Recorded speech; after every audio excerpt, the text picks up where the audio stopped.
One more time. Here we go.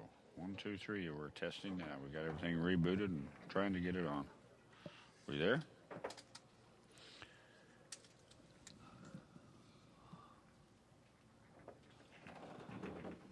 Anybody hear me out there?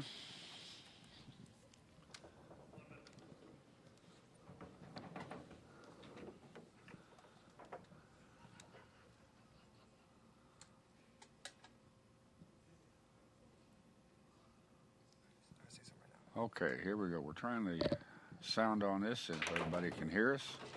If you can hear us, let us know, and I'll give you a quick update on what's going on. All right, you got me. Okay, he's just to let you know, Tutal making the second attempt. He's picked the Rocket Massé, where he has to make one ball in one corner, rocket back up, hit two other balls, make another on the side, and over into the third corner.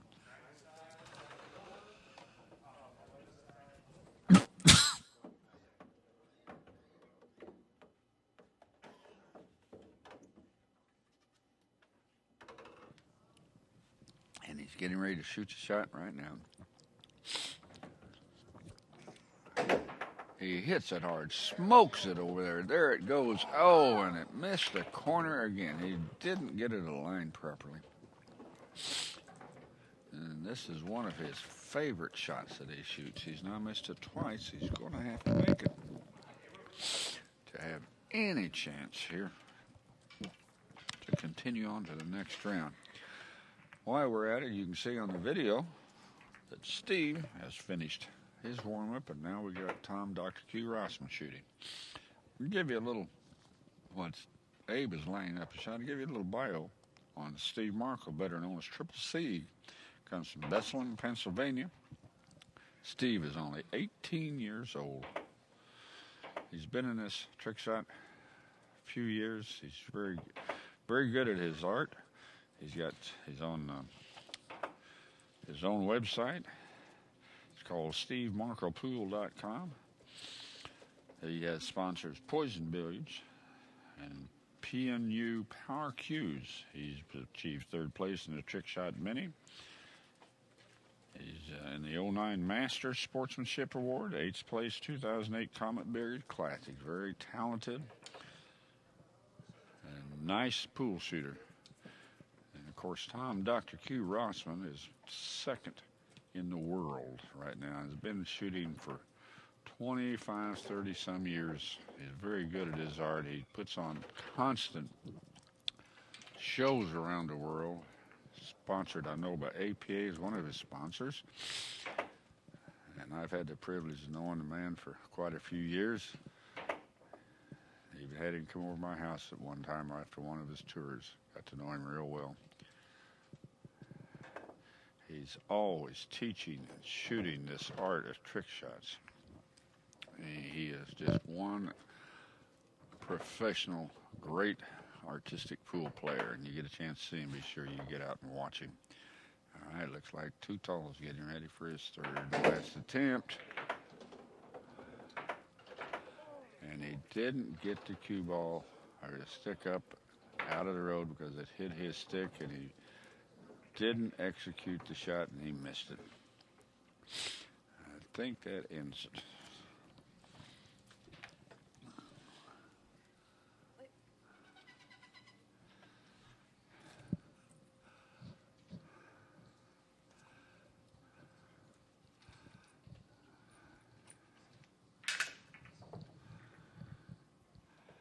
Well, I do see Dano over there picking up, getting ready to shoot the same shot.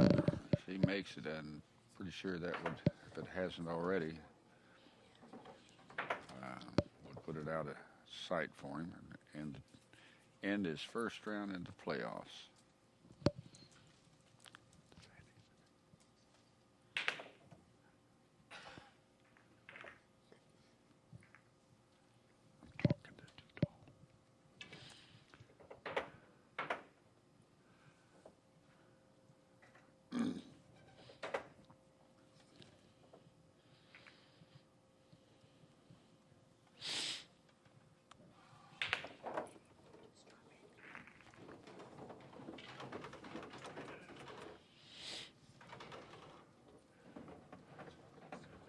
One of the fun shots for you all to know about Dr. Q, watching all his magical shots that he does. Shot that I believe he came up with, where he throws the ball down the table and holds the cue, and then he turns around and then cuts the ball in the corner. He holds the record of making 24 balls in a row. Very fun shot to do, but at the same time, it's a very difficult shot to do. That's the shot he's practicing right now. When he gets going on those shots in his shows that he does, he'll always go out and sets himself a little challenge, and he will not quit until he has made 10 of those shots in a row. And after he makes that, then he'll get to where he throws 2 balls down and cuts a combination, making both balls in the corner pocket. And then he has many ways of shooting the shots. Very entertaining. Looks like Paul Dano's getting ready to shoot the rocket Massé now himself. We'll see how he does. Shots I was talking about with Tom, Dr. Q, it's called wing shots. 24 of those wing shots in a row. It's very difficult. Said one time he wanted to make, I believe, about 40-some in a row was his goal. All right.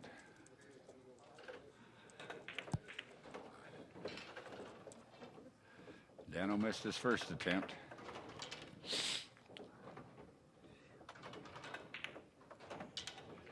And watching Tom shoot these wing shots is just a piece of cake. I mean, it's not a piece of cake. It's a very beautiful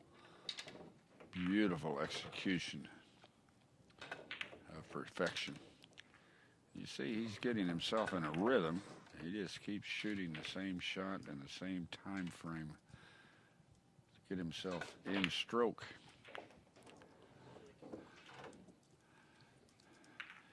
And he'll tell you in a minute, you ever talk to him when he's getting ready to go to a big tournament like this, he'll go and shoot 300 of those shots a day, every day, for a week or two before he comes in, just to help him get in stroke for the tournament. All right, Dano's getting ready to shoot his shot again on the second try.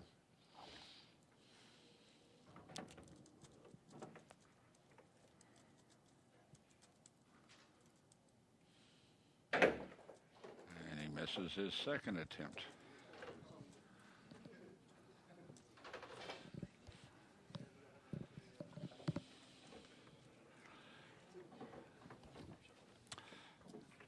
Just so you know, this tournament's now getting ready to get started with Steve and Tom, Dr. Q. Rossman.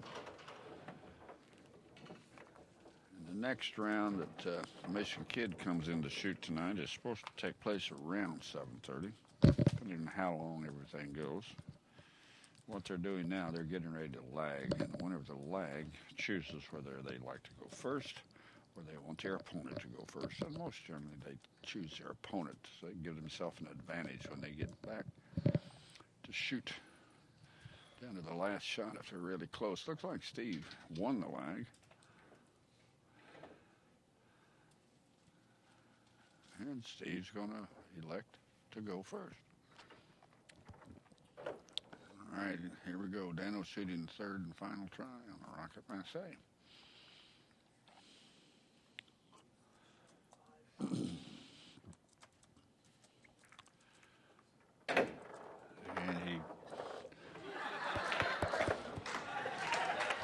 Well, it looks like he invented a new way to shoot the Rocket Massé. He hit it so hard it jumped up on the side rail of the table, ran down the side rail, and he grabbed it, caught it, and dropped it in the corner. It's a little different way to shoot it. But he didn't make it as well. Let's take a look and see what we've got on the score going.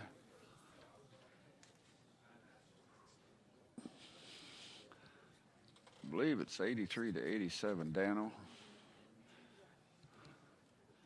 I'm not sure if there's going to be any more shots to go or not.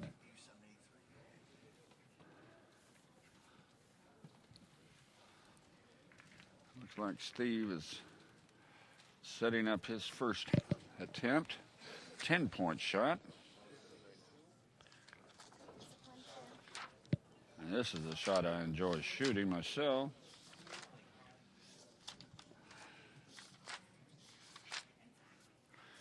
And what he's shooting is he's got the 9-ball sitting down in the pocket. He's got half a stick lay up against the foot rail. He's got 4 balls there, a half a diamond up, all with 1 ball spacing in front of him. And he's going to line up 4 balls where he's at now at the side pocket, all frozen.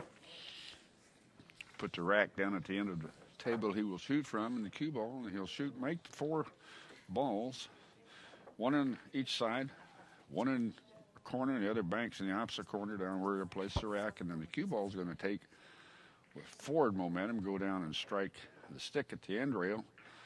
With side spin, then it moves over down the stick and makes the ball in the corner. You've seen this shot a lot of times on TV, different ways, but generally done with just the 4 balls and not with the other. This is just a new little addition that we do. Make it a little more difficult in the tournament.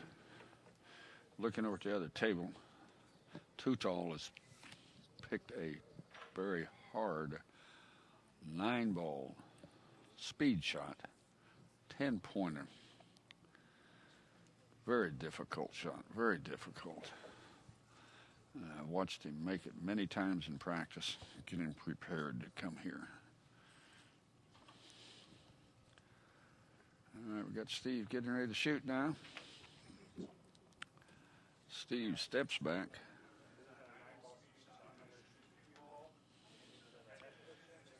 He's waiting for a second while Tutal is describing his shot over in the other table so he doesn't get distracted.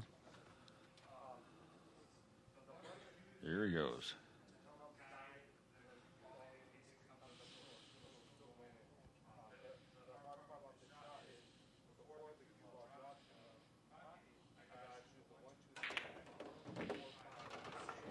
There we go, and he did make some of the 4 balls on his first attempt.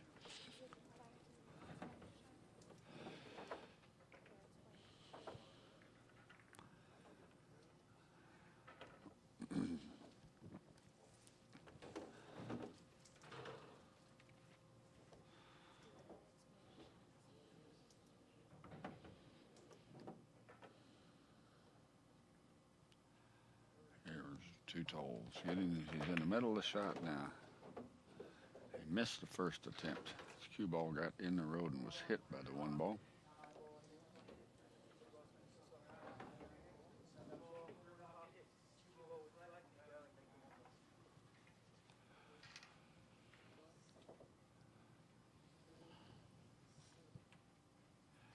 Here we go.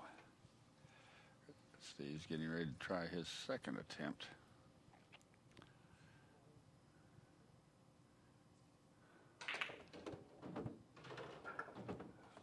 Everything except the 1 ball going down in the corner pocket. He's going to regroup and refocus, check his aim a little bit, make sure his alignment's all set up, and make his third and final attempt. Tutal's getting ready for his second attempt over on the other table.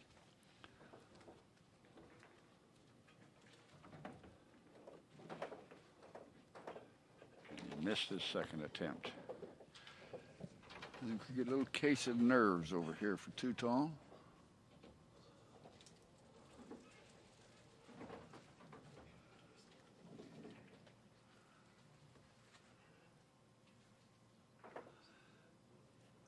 Statement there about how Steve's going to be a monster, and later on Steve's going to be a great trick shot artist. He's very lucky at his age to be as good as he is. He's getting some great assistance from some of the older pros as he shoots the shot, and the cue ball didn't stay on the stick at the end of the table. Tutal's getting ready now to shoot his third attempt. He's got to make this shot now.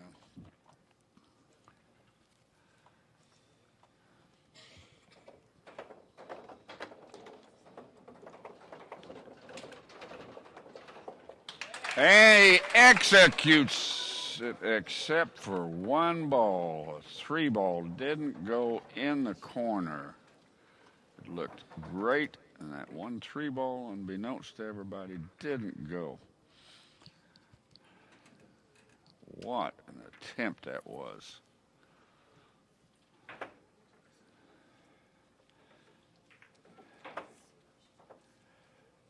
Okay. Dr. Q is now getting up to shoot the same shot that was chosen by Steve. We'll see what happens here. Getting it all lined up, ready to go.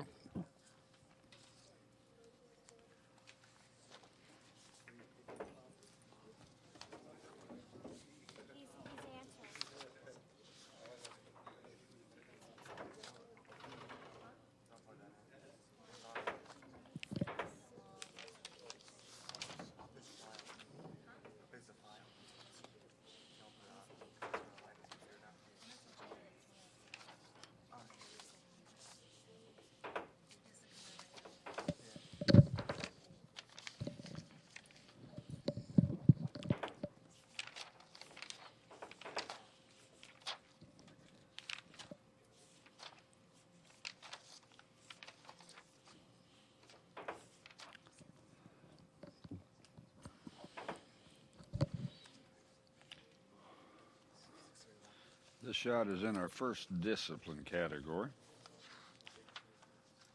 It's the trick and fancy. All right, Tom's over checking out his notes. Yes, even one of the best trick shot artists in the world goes back and checks the notes each and every time. Make sure what's going on.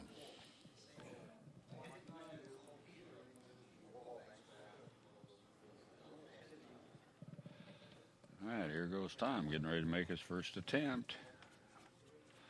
And Dano's getting ready to shoot the speed shot over there as well.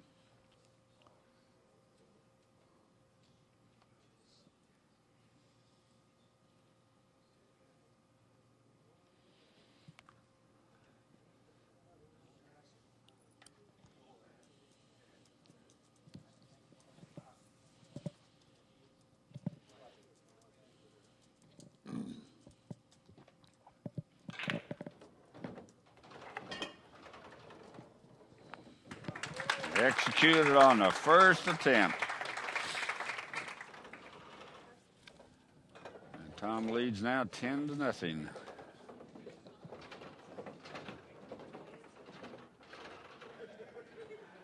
And Dano came up a little bit short on his first attempt.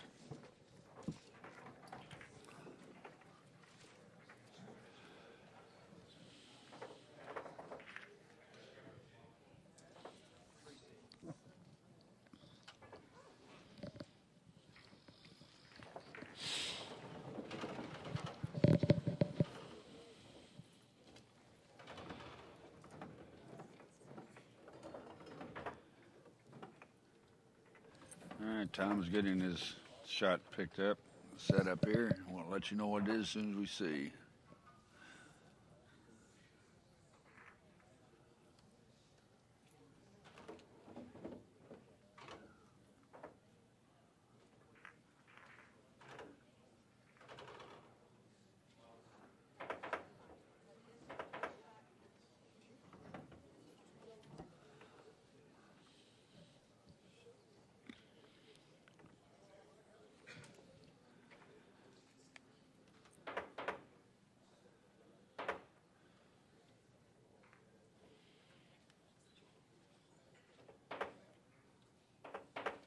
Okay, I see the shot. Tom's setting up. Tom picks this shot every time he shoots it in all of his shows, etc. It's called the showing off shot. You've seen it so many times on TV. Meserak first shot this.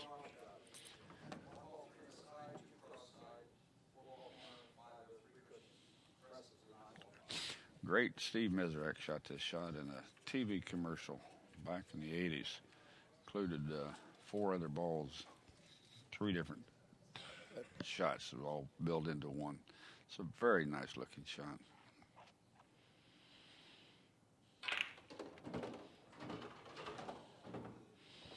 Oh, he misses 9 ball, and he misses the ball over in the corner. Here goes. Dano missed his second attempt. As I started to say a while ago that Tom Rossman, he shoots this shot all the time in all of his shows he ever does. And there's a total of 6 balls going to go in. One of the balls frozen on the next to the side rail, will bank cross side. One goes into the cluster of 3 balls by the side, of which 2 of the balls go in to the side. One is forced straight down the rail to the corner, and the other is forced goes to the opposite corner. So you get 2 corners, 2 sides, one banks cross side. Cue ball runs 3 rails around and makes the ball over in the opposite corner.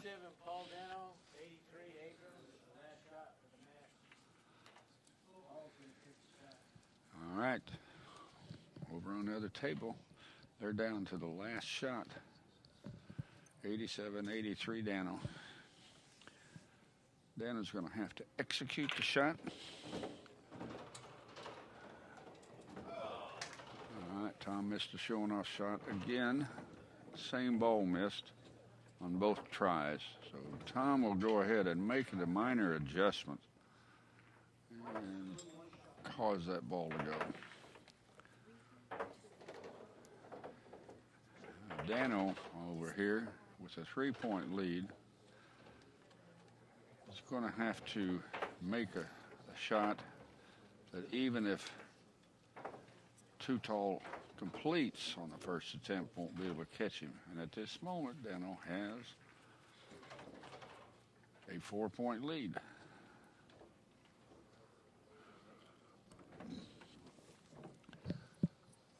Let's see what shot Dano's going to take over there. It's a 4-point lead. He takes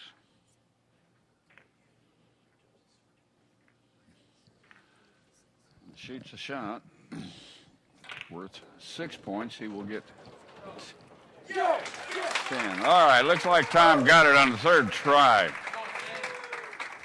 What a try. What a job. What a job. But he did make it on the 3rd try.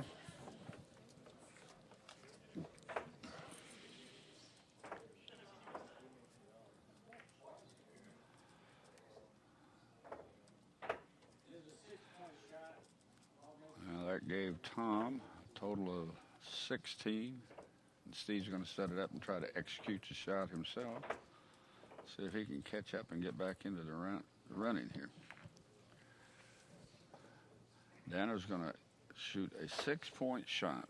Should he make it on the first attempt, that will give him a 10-point lead. Should he make it on the second attempt,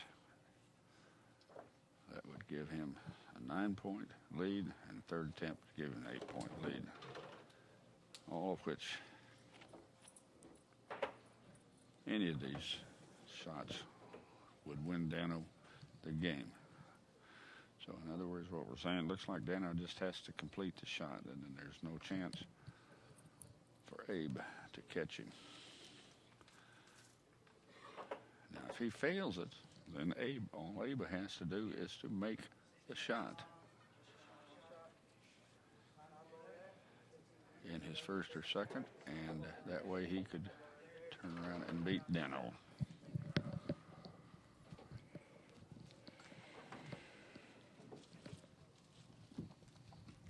Here goes Steve's first attempt at the showing off shot.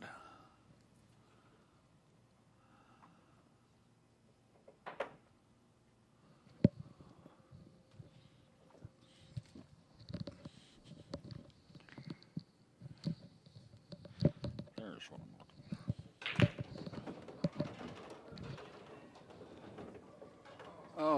Okay, Steve shot that, a great shot, but he just didn't get the cue ball to come around. That was the only thing he needed to do. So he got 5 of the 6 balls went in.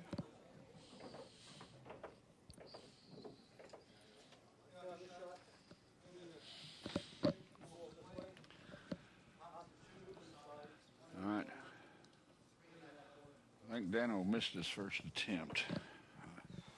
I was watching the other table, so I wasn't sure, but I think he's made one attempt and missed it. One attempt. Is that his second? Okay, looks like maybe Dano's still on his first attempt.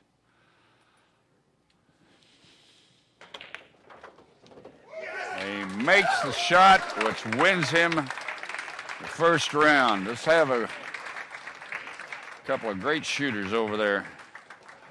Dano will continue on to shoot the next match. And Too Tall in his second Masters is now finished first round, barely being beat out by Paul Dano. It was a great match by both. There we go. Steve is now shooting the shot over here.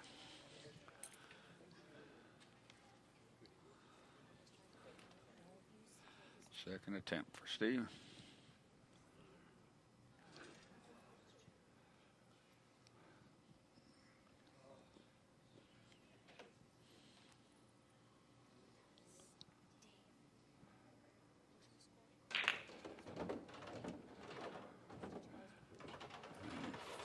Missed one shot.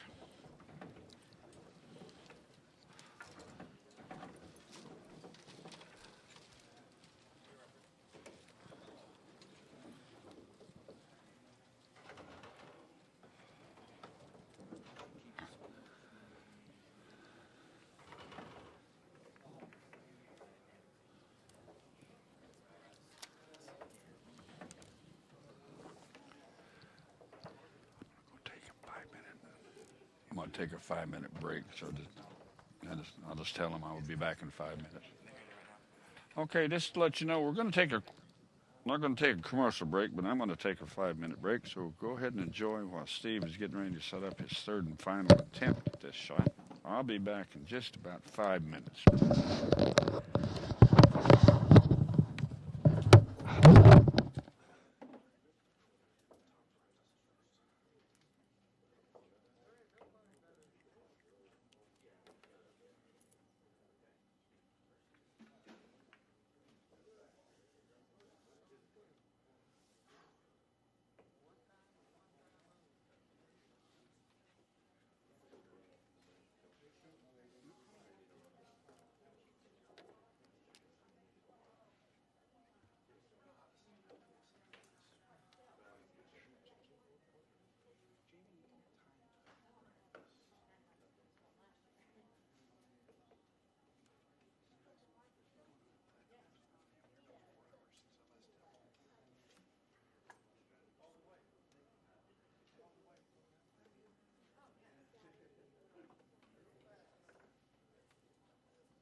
Okay, there we are. I'm back now.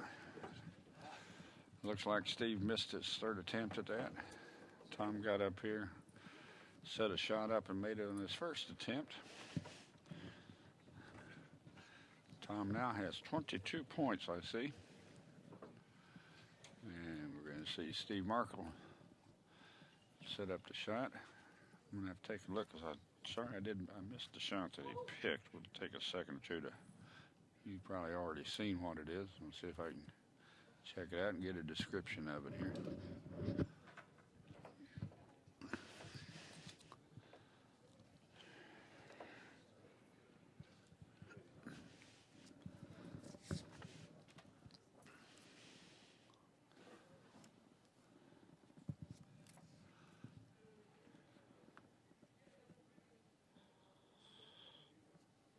Just so you know, coming in to set up on the other table.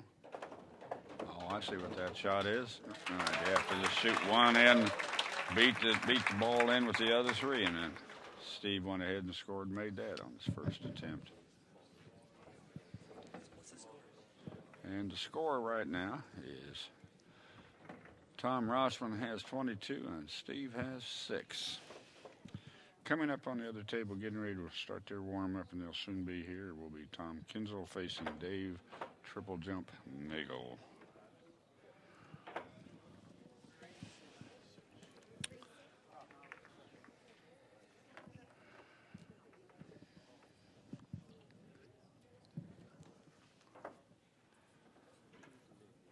All right, we're getting set up here now for shot for Steve.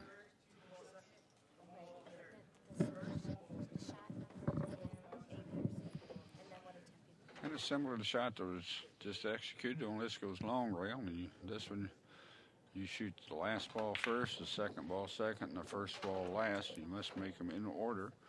The last ball being struck is first ball to go in. First ball being struck will be the last ball to go in.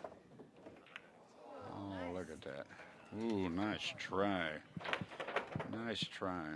Just slightly missed the long shot, which was the last ball.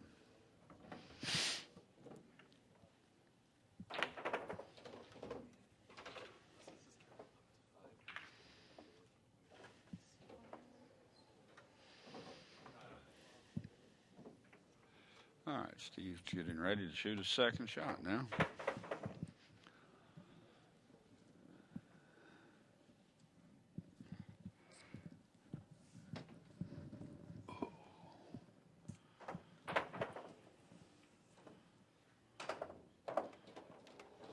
That three going to get there? Not quite. Awesome try. Awesome try. He's going to be trying it one more time now.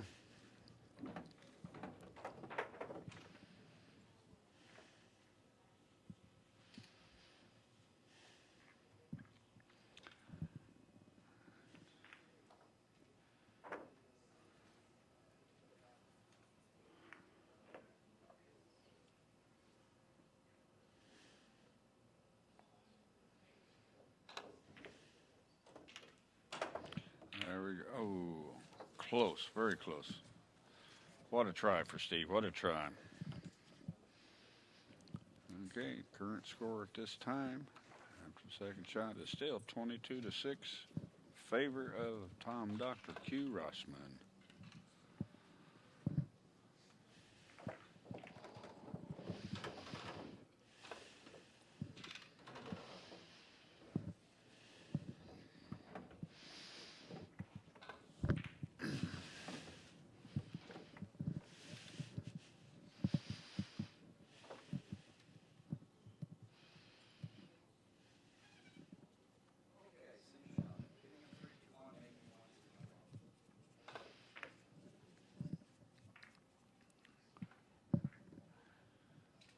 Tom's getting ready to do the same shot.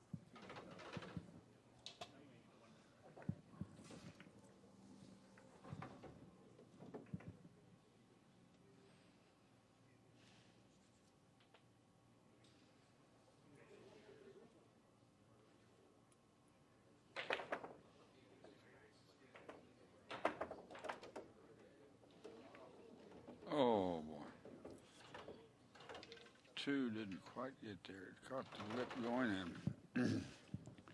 Tom shoots his son, as he calls it, hitting the 3-2-1 to make the 1-2-3 in that order.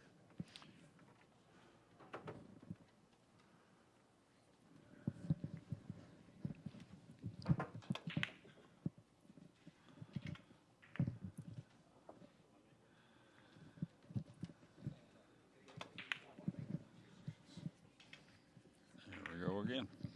Give it another try. See what Tom does.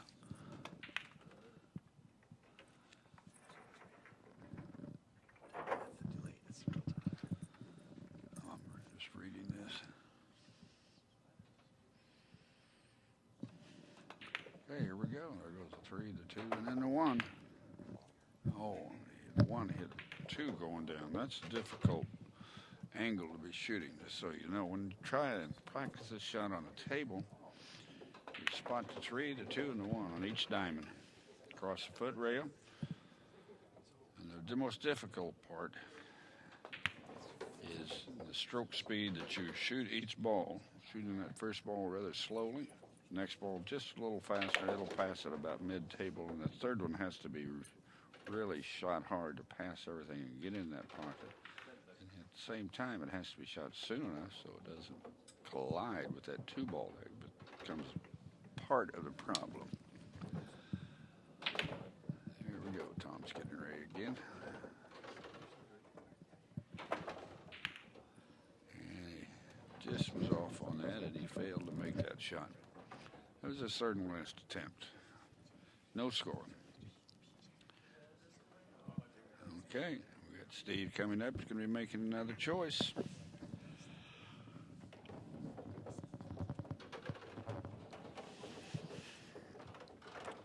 Let's take a look and see what ball he uses there.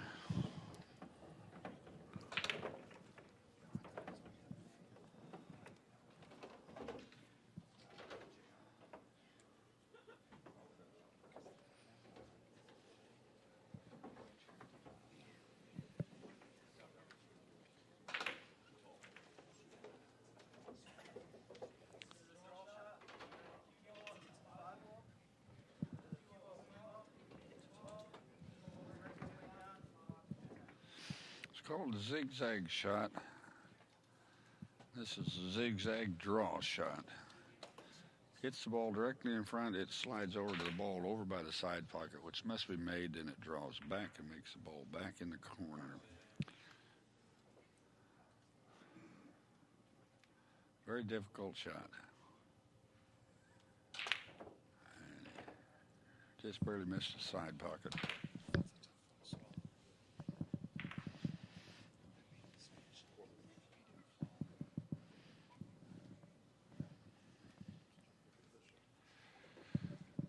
We just happen to have Too Tall come up here to say hi and just let you know Chris is watching on here and tells you hi and a great job you did.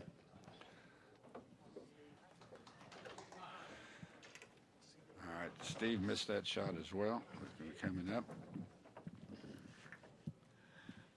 Going to try it again now.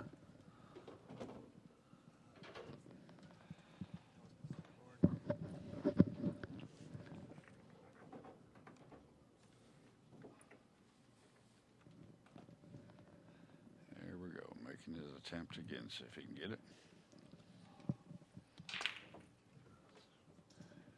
And he failed again on this third attempt. Steve seems to be having a little bit of a problem right now. I'll pass that along to Too Tall. He just walked off here. Time I saw that, congratulations. I'll be sure and get him that information.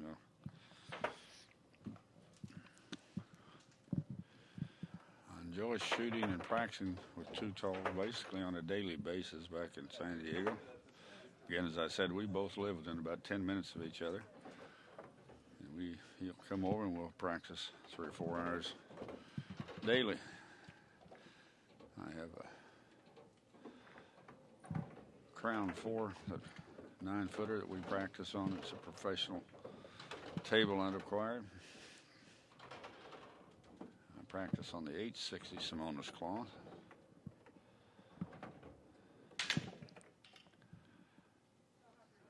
have a great time.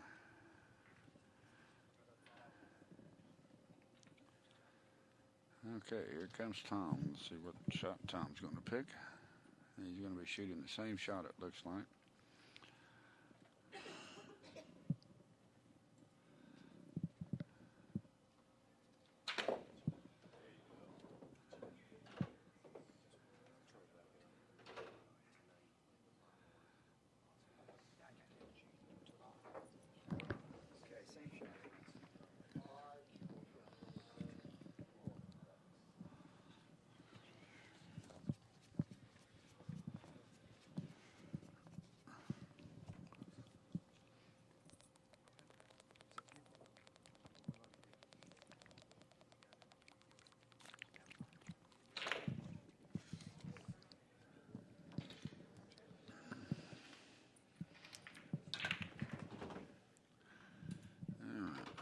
Tom missed his first attempt on that shot.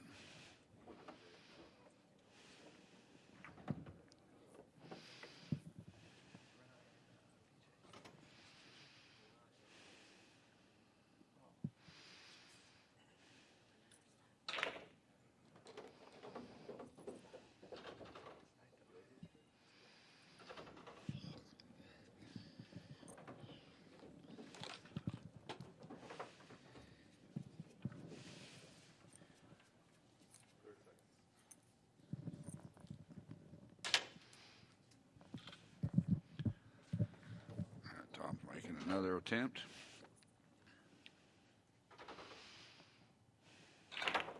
Draws back. Oh, and he misses the drawback. He did execute the shot properly to get the ball in the side. Just didn't draw back quite right.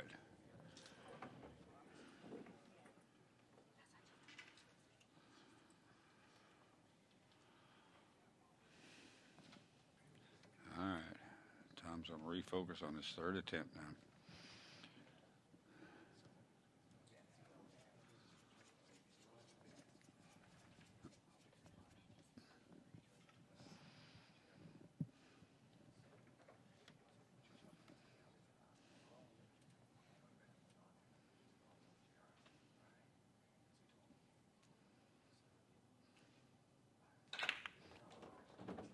And missed it again.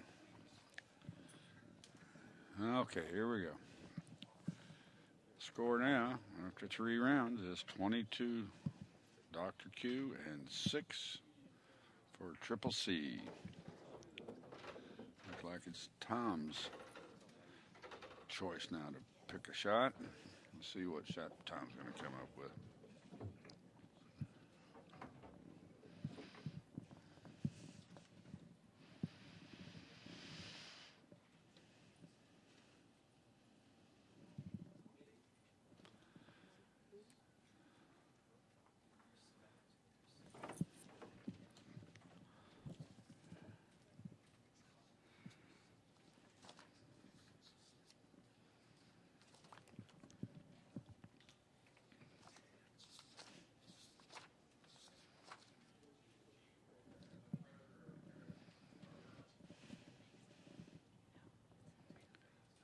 Okay, Tom's coming around and getting the balls ready to go now.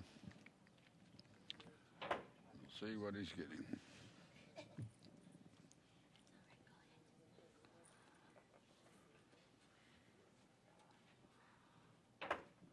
Okay.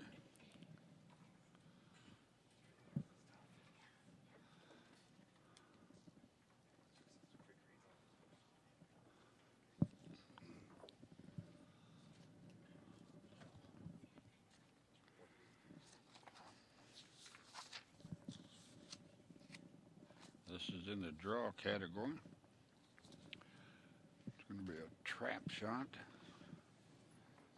Cue ball and the object ball on the long rail will be trapped at the second diamond, cue ball being on the diamond.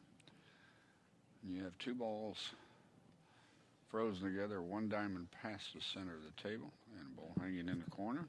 And he has to draw that shot down off the rail and around the balls without touching it and making the ball in the corner. Is that mine?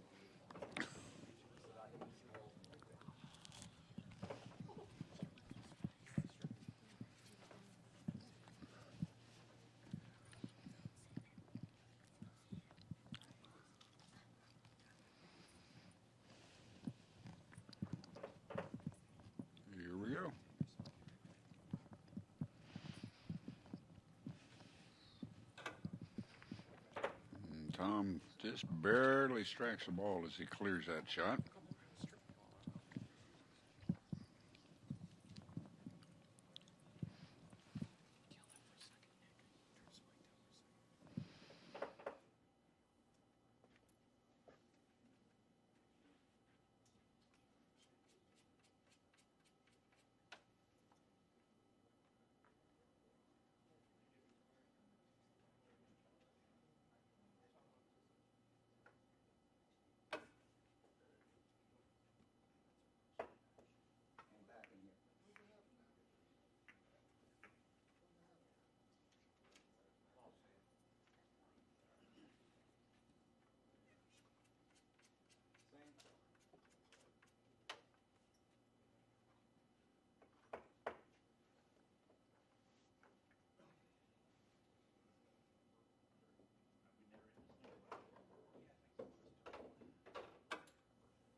Okay, sorry for that mute. We had a couple of problems here, mechanical, and we had to get them taken care of. And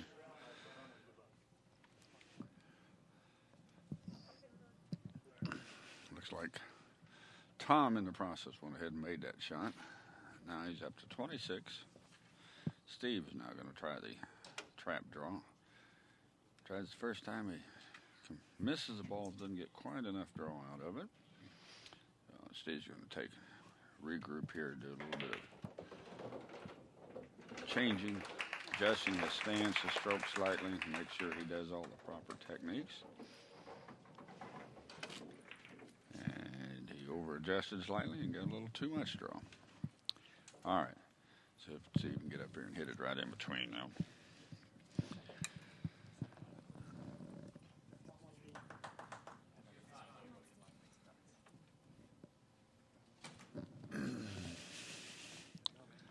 Guys out there watching, if you want any questions answered, please get on here and ask the question. We'll do our best to get you the answers. Hope you're enjoying yourself out there. Oh, Steve tried and just didn't quite make it this time. We hope you're enjoying this live feed as much as we are enjoying bringing it to you. If you're ever out in an area and you see one of the trick shot artists out, be sure and go up to them and tell them how much you appreciate what they're doing and their talent. And they'll be more than happy to talk to you.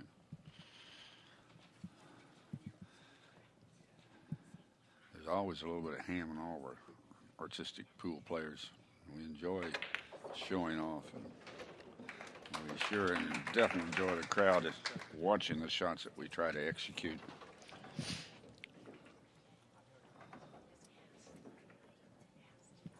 Okay, let's see what we've got to go now here. Let's see who's going to pick what.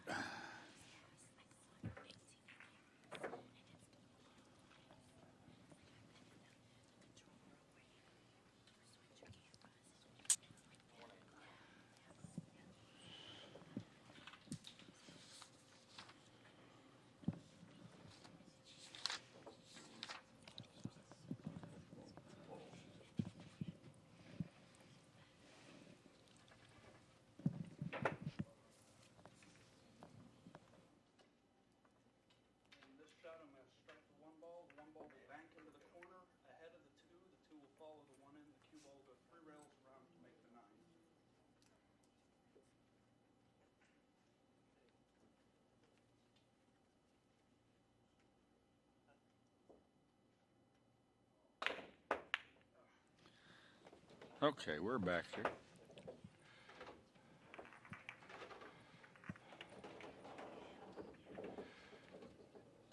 Okay, what Tom looks like he's going to be shooting here. He's going to, it's a follow shot, 6-pointer.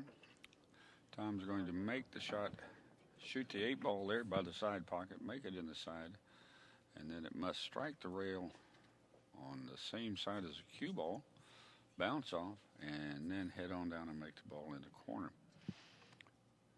And the difficulty is once it hits the rail, so it hugs the rail and doesn't bounce out into the middle of the table.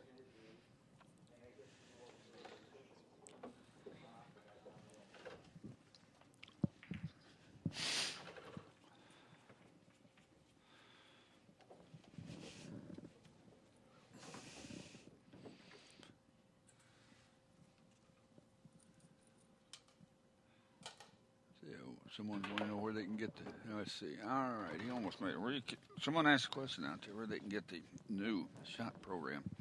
If you go on, the best way to go is Artistic Pool website, and if you're not sure how to get there, just you can get there through Dr. Q's website. Just type Dr. Q in, it'll take you to his website, and go to Artistic Pool. Click on that. That'll take you over, and you can take a look where it says programs. Click on that and follow by clicking on it, it'll give you the different choices there for the program that you want to look at, and you can open it up, put it in your computer, save it, print it out, however you'd like to do that. And looks like Tom missed the second attempt. As simple as that shot is, it is so difficult because of the way that you have to hit it. One of the bigger problems, you tend to overstroke that shot power-wise, and it's the softer you hit it, the easier it becomes.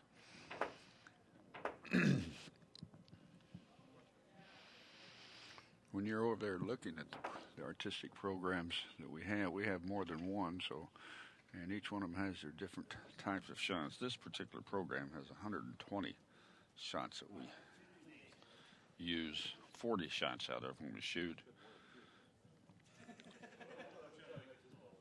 We have a choice of 3 shots for each degree of difficulty. There we go. Oh, he almost made that. We have 3 choices of, we pick 1 shot off each. This one shot, 1A, we can get 1, and then we go to 2, it gets a little harder, 3 is a little harder, 4 is a little harder, and 5 being the hardest shot. And they range from, if you make everything on the first attempt, either 6, 7, 8, 9, or 10 points was given to you, depending on the shot.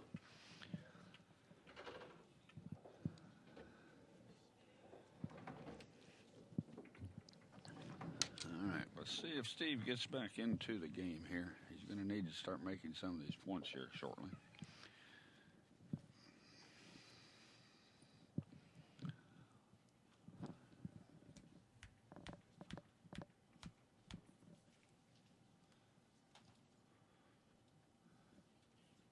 Congratulations.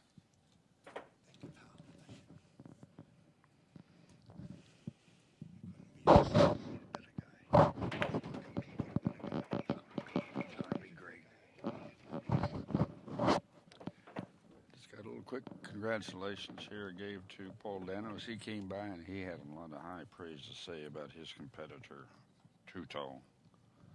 Too Tall is a great future shooter, and Paul Dano is a great shooter now as we speak. Again, as I say, all the players in the Artistic Pool organization are all great shooters, great attitudes, great people in general. All love shooting the game. All helpful with anybody. Steve had a little difficulty with that.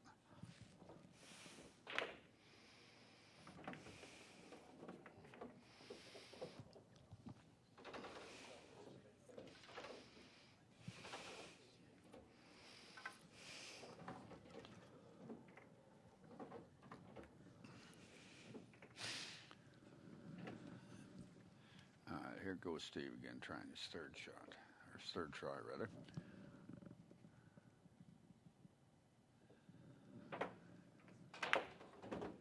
Comes in, and he gets the shot. What a shot. All right. He gets him at least 4 points out of that. It should give him a little bit of confidence there. Got a question on here about what's the difference between the Mingid Massé and the Grand Massé. I do not know the difference on it, but I'll see if I can find somebody that might have that answer. I could just try to stumble through and give you a little bit of non-true information, but that's not what we do here. I'll see what I can find out for you. So if I'm not, I do apologize. But, I don't have the people here standing around me that might have that information at the moment. Looks like we got somebody here from online that's giving a little bit of assistance here. We do appreciate it.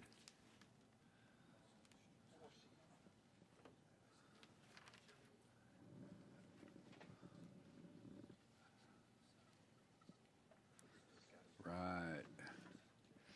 Okay, here we go. Steve's up now.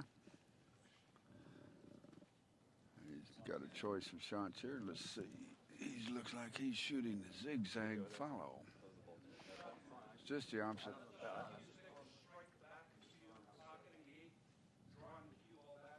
Just the opposite of the drawn, but it's called a zigzag follow because now he'll strike the first ball directly in front.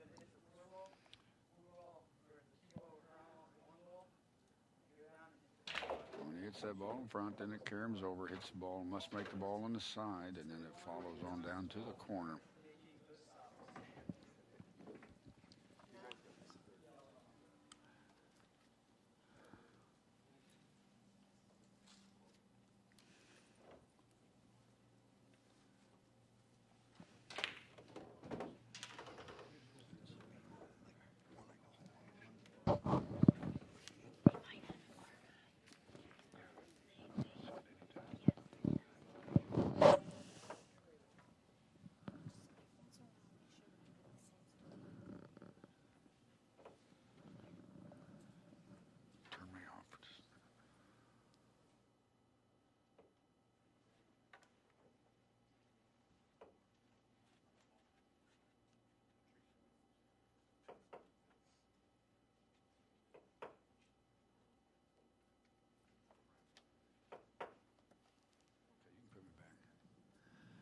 Okay, it looks like Steve's giving that one more try. Let's see, hopefully he makes it this time.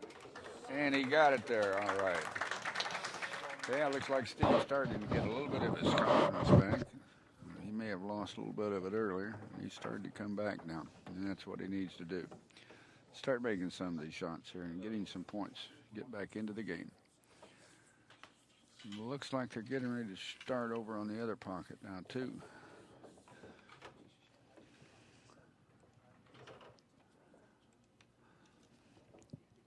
First step over there, that's Tom Kinsel.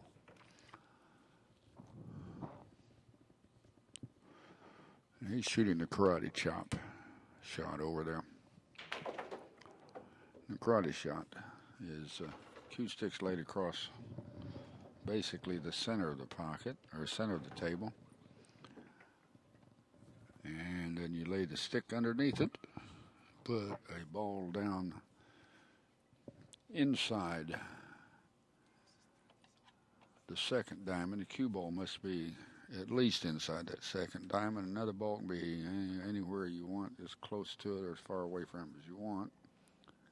You must hit the back of the stick with the base butt of your hand to the side and draw the ball back, and you need to draw it all the way back at least to the kitchen to get 3 points. Touching the foot rail gets you 6, and coming back out and hitting the kitchen again gets you a total of 9. You may hold the front of the stick with the tips of your fingers,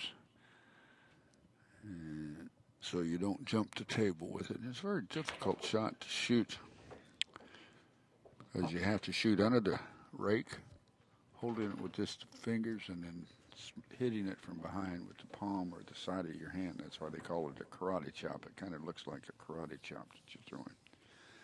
All right, Tom missed the first shot. See what Tom can do now in his second attempt.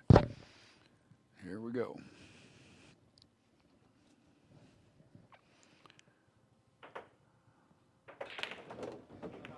And he executes the shot on his second attempt.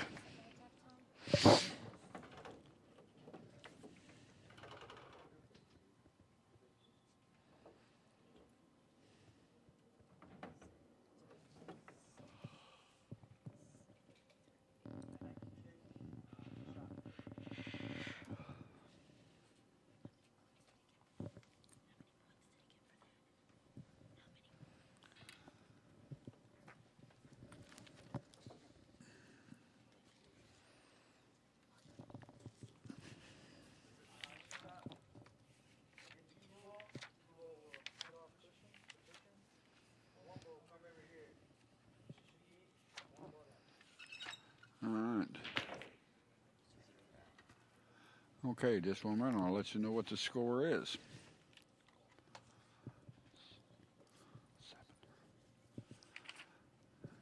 Just as soon as he shoots this shot, let's see if he gets it. So here's again a shot we've seen on TV many times, seen in many movies, etc. The idea to shoot this shot is the ball's frozen to the cue ball 1 diamond away. You push the shot, aim the cue ball at the pocket, which when you shoot the shot, then that pushes the 8 ball up there, or the 9 ball up the rail. The cue ball banks across, comes back in and catches just as it crosses in front of the side pocket. It's an 8-point shot. He just missed his second attempt, I believe. And he's going to try it again. Current score at the moment: Tom, Dr. Q. Rossman, 37. Steve Markham, 17. Now, according to whether he makes this ball or not.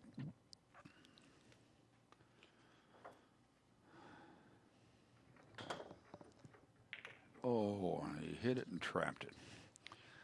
And on the other table, you've got Dave Nagel, who has 15, and Tom Kinzel, who has 6. Just to give you a little bit of an update of what's going on both tables. And I do apologize. We didn't have a camera working so we could let you see both tables at the same time, but I'll try my best to give you at least a little verbal update of what's going on, or description, something along those lines.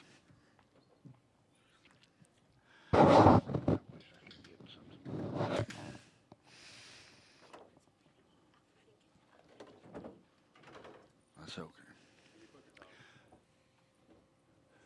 Would you mind getting me one of those? I'm stuck. Okay, here we go. Tom's going to be trying the same shot right now. Could you get me something to eat? Would you get me one of those? Okay. Psst.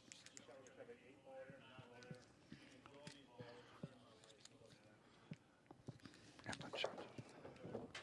Try those. Let's get some chicken and fries.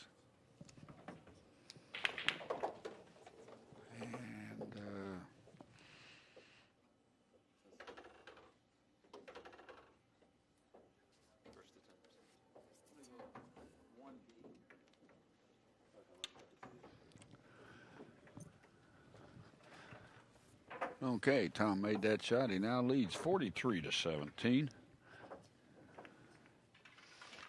And on the other shot, other table over there, let's take a look at what that score is going right now. Tom made a score. He's got 13, and triple jump. Tom Nagel has 15. That's getting a lot closer shot over there. That's okay. I got it covered.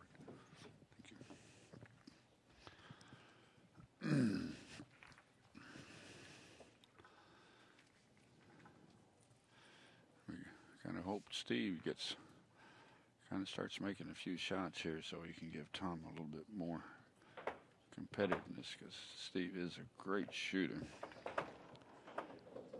It's just like Dr. Q is just really starting to flex his muscles now and really starting to execute as he always does all of his shots.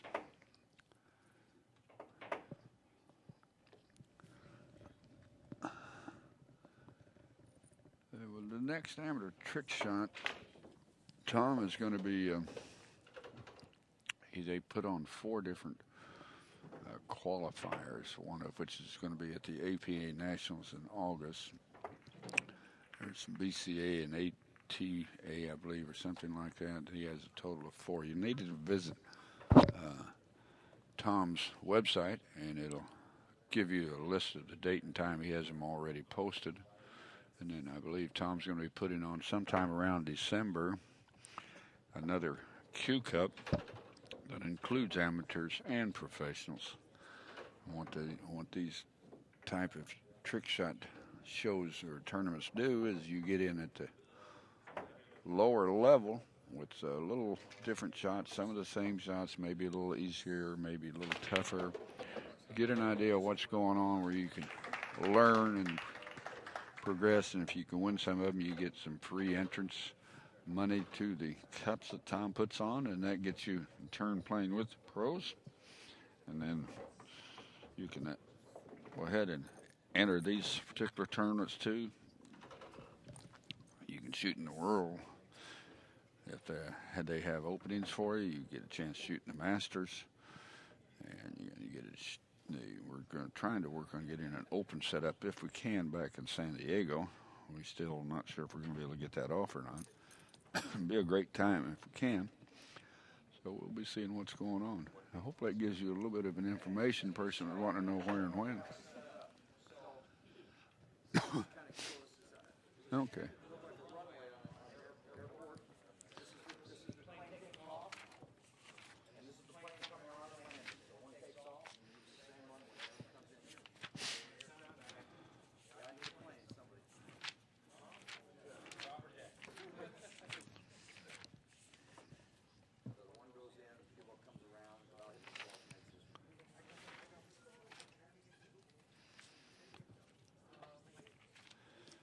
Okay, kind of a fun shot to watch. Balls are frozen, cue ball on one ball, and when he shoots this shot, the one ball goes in the side. The cue ball must go around the line of balls, banking 3 rails, coming back through the line of balls and not touching anything as it goes and making the ball in the corner that he's shooting out of.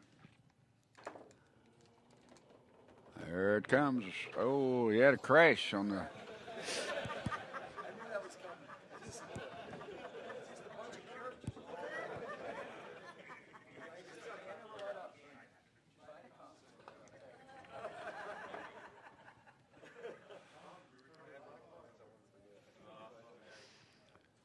Okay, he's going to give it another try.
Okay, Tom's still setting the shot back up again, getting ready to shoot.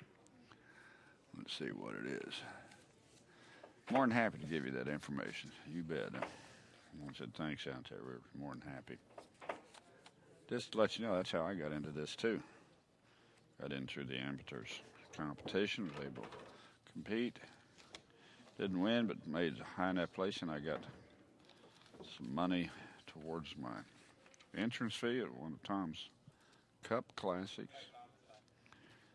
Got in it and never looked back, and have a great time each and every time I go to any of these events.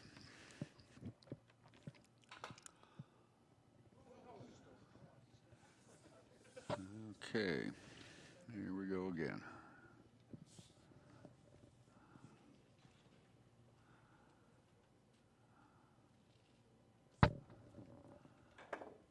There we go. In the side comes down. He's still got a little too much side spin. Didn't quite make it. All right, Steve's coming up now.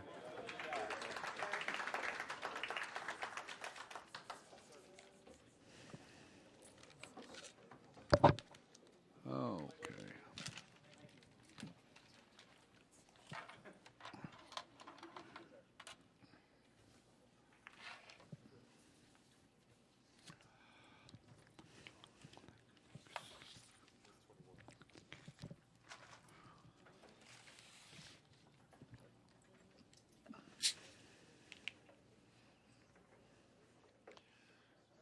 Steve looks like he's almost ready to go.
You got Gordon online yet?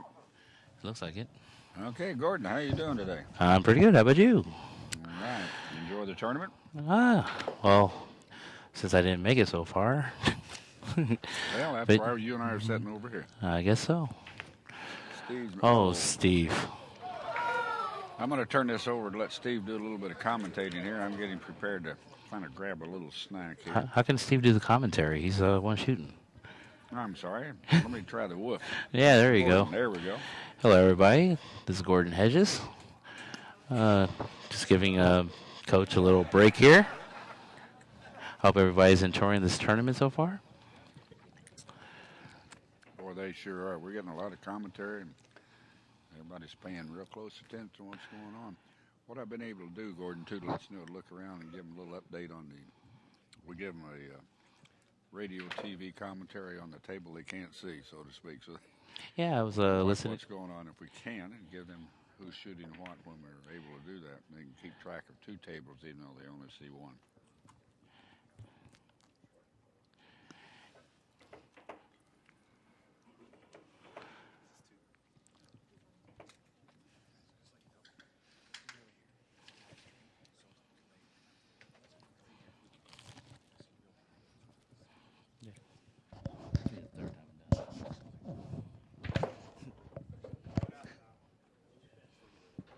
Steve's coming up for his second attempt. And he looks like he's coming around the blocker balls instead of going through. Well, never mind. Looks like it was his third attempt. Get 0 points for that. We'll go ahead and give you an update of the score after this shot. The score is now Tom Rosman 43 and Steve Markle 17.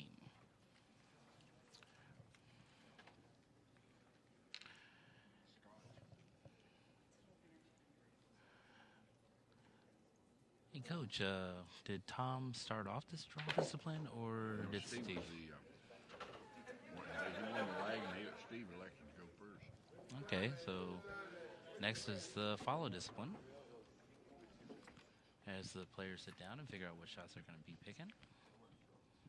And from my guess over on table 1, we have Dave Nangle and Tom Kinsel playing, and the update on that score is Dave Nangle's up 34 to 13, and they're going into their follow discipline also.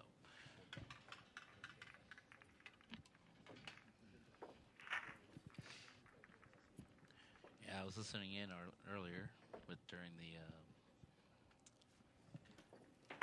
Michigan Kid and Gills event. Seemed like it was really close when it came down to the last shot. I'd like to give congratulations out to both players for doing a very good placement in the tournament. Jason Lynch, he was very far behind, but he came out strong during the jump and the Massé discipline to actually pull out the 12th spot, the final spot of the tournament. And Gil, for his third tournament, his first time playing in a playoff match, was glad that he actually got down to the last final shot. So congratulations for both players, and I wish the best of luck for Jason Lynch for the rest of the tournament.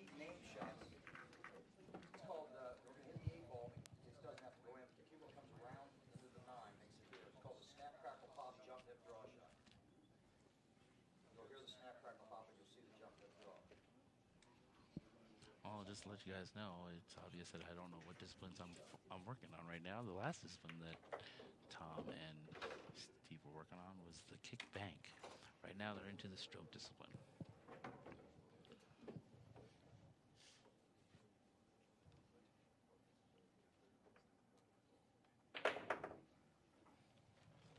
Tom has missed his first attempt. Next attempt worth 5 points.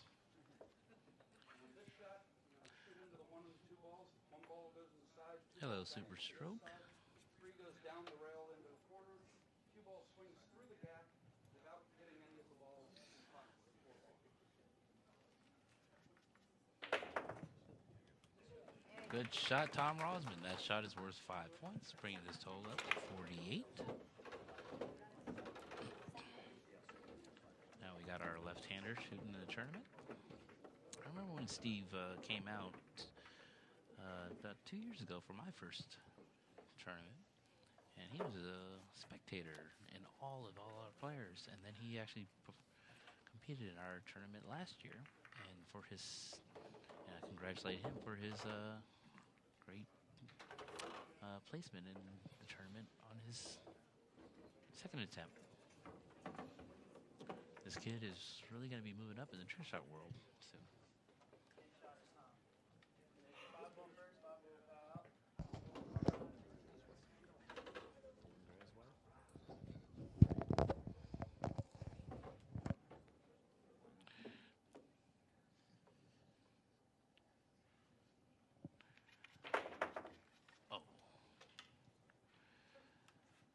I find it interesting that Steve is actually going to shoot this shot just as it was set up for a right-hander.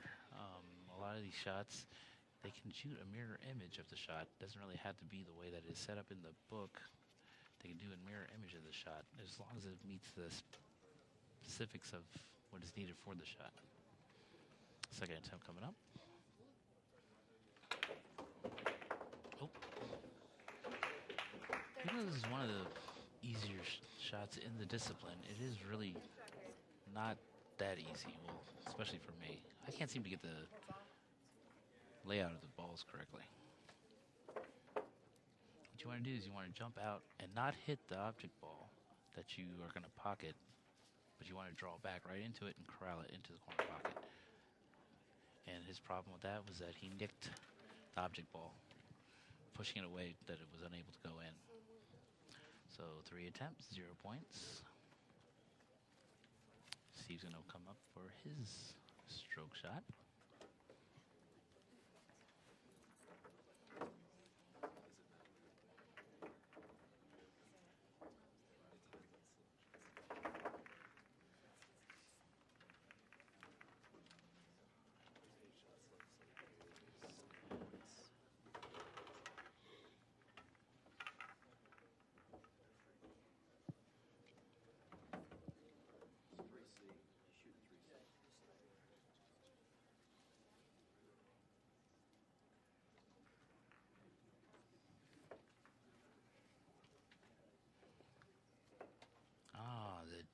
Melee Rendezvous shot.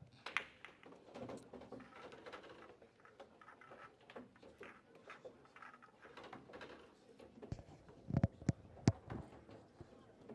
really don't know yet. I'm going to try.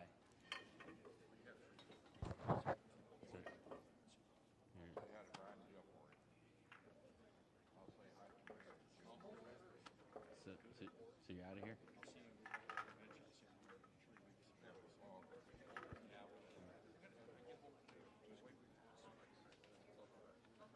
Yeah, I'm debating too whether to leave tonight.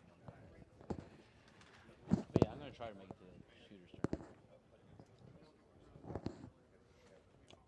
Okay. Take care. Yeah, there you go.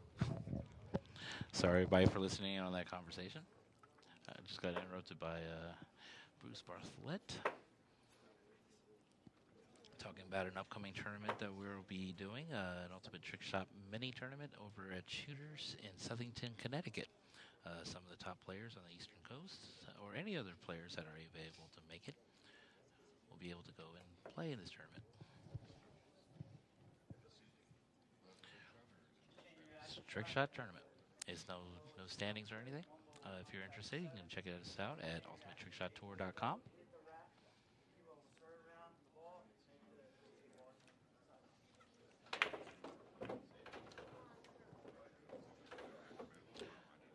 I really don't know about Tom's next amateur trick shot tournament. Good shot, Steve.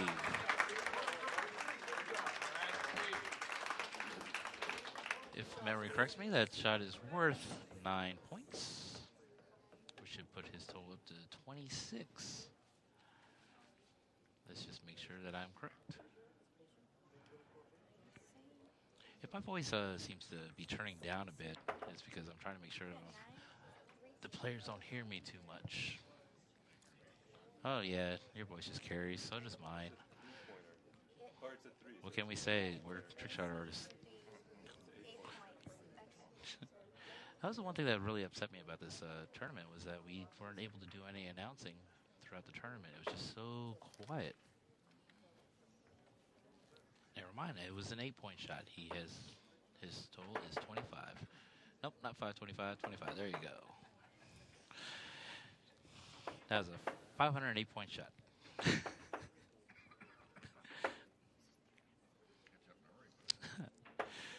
Especially against Tom.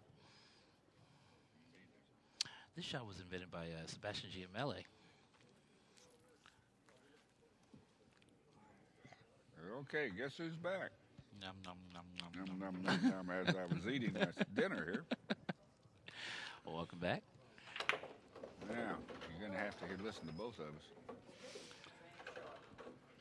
We try to keep our voices down, but knowing the coach here, have a little problem doing that. I was just looking at the chat room, and somebody saying trick shots are just for fun anyways. Actually, everything about pool is just for fun. Everybody wants to know what the score is there, by the way, Gordy. Right now, we're at 48-25 with Tom playing this shot. And there we go. Nailed it. As normal. So, should be 56-25. And right now, they're going into the jump discipline. And Steve has pulled. Steve's getting a stacker ball out. Did you want someone else? Let's see what he's going to do with it. If it's one I think he's going to take, that's a 3-rail shot. No, it's the. This is the jump discipline, and Okay, it's the. jump bar. Is to shoot the object ball towards the stacker ball and the ball on top, and jump the cue ball over the object ball, hitting this bottom stacker ball. The top ball drops down, and the whatever ball he's going to use that he hit first is going to keep falling down and make the ball into the pocket. That's what happens if when you're starved on the brain for a while and just throw some food in there. You get a little befuddled as to what's going on.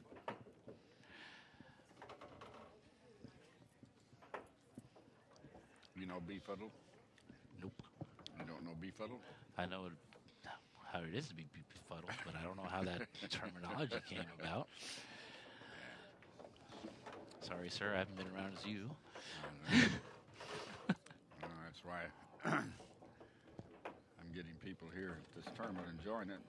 They're learning to speak Okie. Oh, how about here? They learn and understand me. Born and raised in that country, you learn real quick. Okay, Steve's within a wall of balls there. Really doesn't have much room to shoot the one ball through, but there is a lot of room there. It's more out. This is a 10-point jump shot. Yes, Tim Chin is reffing for both tables right now, and of course I'm not really paying attention to table 1. Traveling down towards the stack ball, I would jump the cue ball every one opposite the cue ball. The cue ball was anywhere. Cue ball was then opposite the non-ball.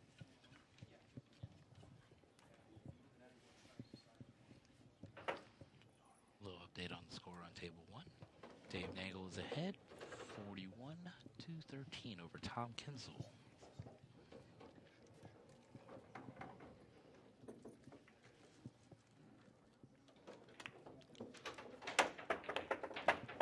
We'll get. Well, he obviously didn't hit the one ball hard enough. It didn't matter if the cue ball hit it.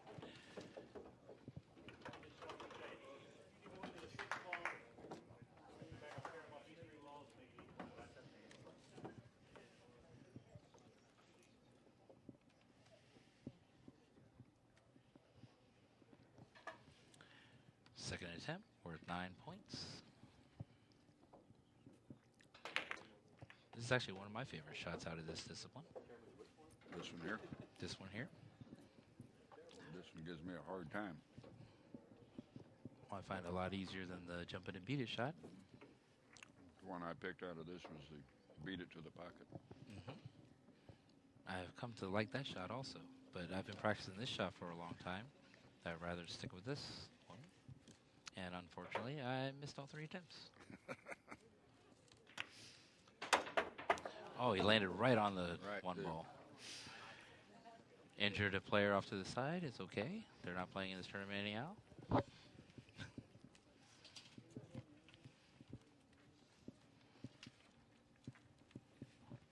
that are watching, you ever get to a live trick shot tournament, you do want to be careful where you set. It can be a little danger and hazardous to your health. No, we like targets.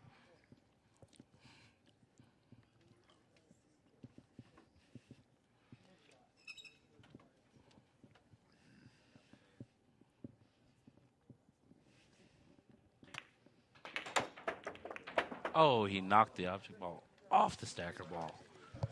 That's even more difficult. Well, I imagine we're going to have Tim commentating sometime, too. Really? For those wondering about what's on Tim Chin's head, he fell asleep on the barber's chair, and the barber knew that he loved pool, so he made a little 8-ball out there. Yeah, though, it is like being at a baseball game, catching that ball as a souvenir. Only these trick shot tournaments, you have to give the ball back. I wonder if it's a little advertisement for his big 8-balls that he has selling. I was a sucker, and I bought one last year, too. Don't fit in the pockets.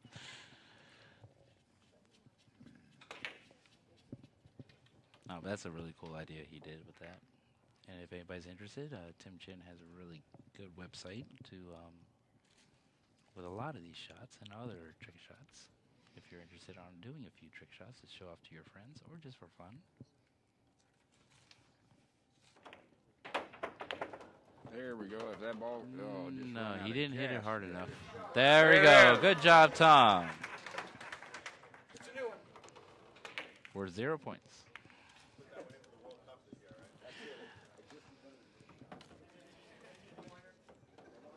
I remember the first time I got on to trickshotttim.com, I accidentally put trickshottime.com. I don't know where it sent me, which was probably not a good thing. No, he didn't get any points on that one. He didn't make it. It's okay. What is the score right now? He could trick you on that. Right now, Tom is ahead, 56 to 25. 56 or 52? 56. 56 to 25. Tom's favorite. 5A.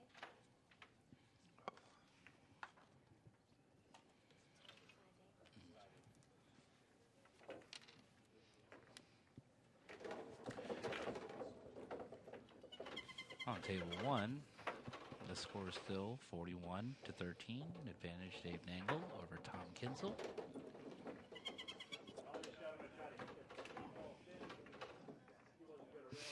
You said you chose this shot in the tournament today? Yes, yesterday, actually. Actually, that's when you shot him. Yeah. Yeah, I chose that, Yeah. like I said, that get in the pocket first shot. I remember I was practicing the jumping and beat a shot, and one of my friends was encouraging me and watching me, and then I went to go use the restroom. I came back, and on the way back, he actually made it on his third attempt. All right. I thought He's I'd not my missed friend that. anymore. I thought I'd missed this shot today. The cue ball was headed down about a half of a diamond off on my first attempt, and all of a sudden it seemed like it took some side spin out of nowhere and jumped into the pocket just right in front of the ball. Well, one thing about the tables that we're playing on this weekend is it's a lot different from other tables because the pockets are very tight, and, and the cloth is actually kind of slick.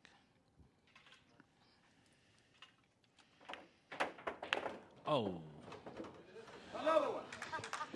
No score, but a great show. Yeah, we've got them. We're running them on TV now, Tom. New inventions. Tom's inventing shots as he goes along here. That's how a lot of these trick shots are invented, from a lot of mistakes. Matter of fact, I've created a new shot from a shot that I was trying in our, the one where you hit, come out, go back in off the line of balls. Mm-hmm. All right, I have a new shot. I freeze the cue ball to a ball on the rail next to this corner, follow it, comes over, the cue hits, reverse spins, comes right back. And that was one I happened to make accidentally, and I said, let's try a new shot. And then you can't go back to the other shot because you've been practicing that one. I do both of them now. Well, there you go. This last shot that Tom and Steve were just working on was actually invented by Bruce Bartlett, and I was unaware of that.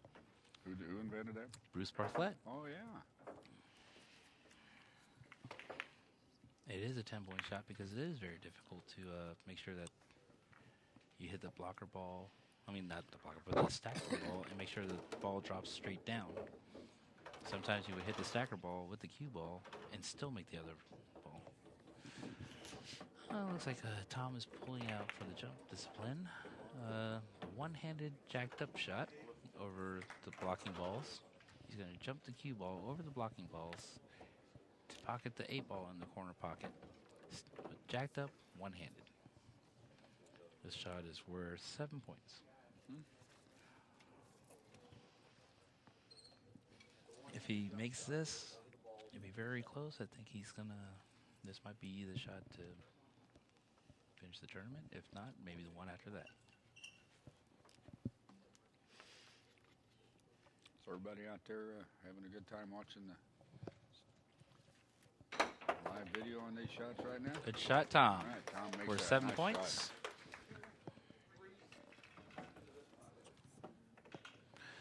Let's see.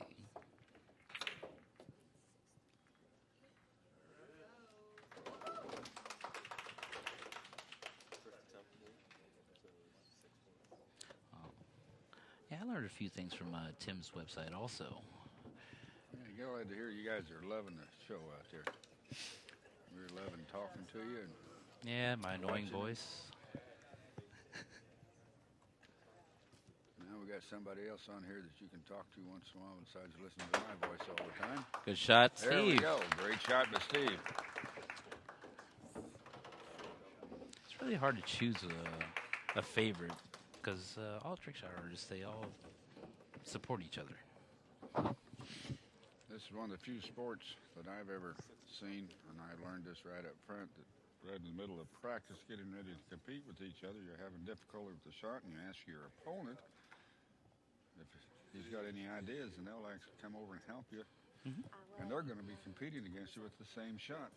Right. You don't find that in most sports. Okay, so you ready? And that's what I really love about all the competitors in here. This is just fun. That's what it's all about. And to get people better makes you better. They want everybody to get better. All right, let's see. We have, after that discipline, the scorer right now is Tom Rosman, 63. Well, whoever And thinks Steve that Markle he's at 32. thinking that Wolf it sounds young. He may sound young, but I'm going to tell you, he's not in that young category. Well, actually, compared to you, I'm like a child. Hey, now, be careful. Just so you know out there, Wolf is probably about 79 right now. You got that right. And I'm a young whippersnapper. Or whopper snooper. Something. All right, what do we got here? All right. Oh, a Massé shot. That's going to be the Massé shot, yeah. Gonna massé this vertical massé into the one ball.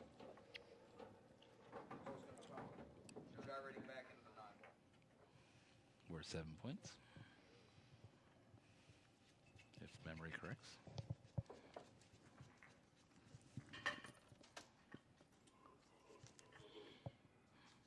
For some reason, some people don't believe that you're quite that old. Okay, he's not 79. I'll drop him a little bit there. Well, I recently had a birthday back in February. I am actually 22 again. Yep, will this shot say is this. worth 7 points. We'll say this: Wolfman has a lot more gray hair than I do. I got a lot more hair than you do everywhere.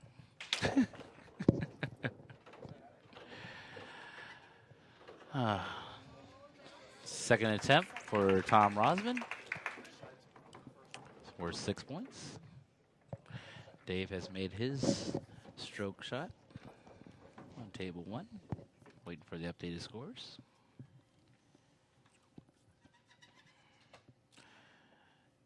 Dave triple jump Nangle has a score of 55. Come on, Tom.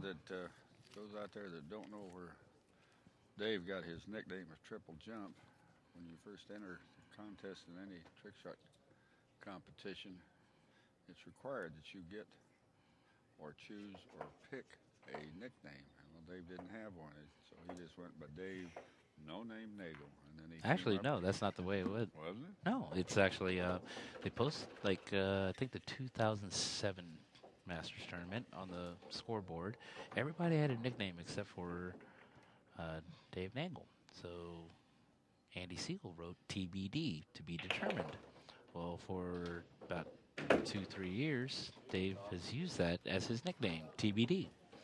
I believe when he got the name of Triple Jump, though, was when he came up with that triple jump shot that he had, and that gave him the, then that turned into his middle name. Yeah, he invented it for the 2008 Vegas Invitational. You've never seen Dave shoot that shot. You get a chance, watch it. It's amazing. Oh, he invented another one out of that. It's called the triple triple. Triple? 3 triple jumps in He's also a second. He's on in 1 second. Other 1.5 seconds, I think. Wow. Yeah, we were having fun in Vegas. I also found out that he now is able to shoot 4 jump sticks. So Or can I? Jump shots all at one time. I think there's only 3 players that could actually do that shot.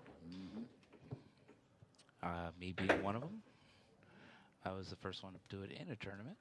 And but Dave, he's actually really great with that shot. He has a challenge of both the triple and the quad jump within a certain amount of time.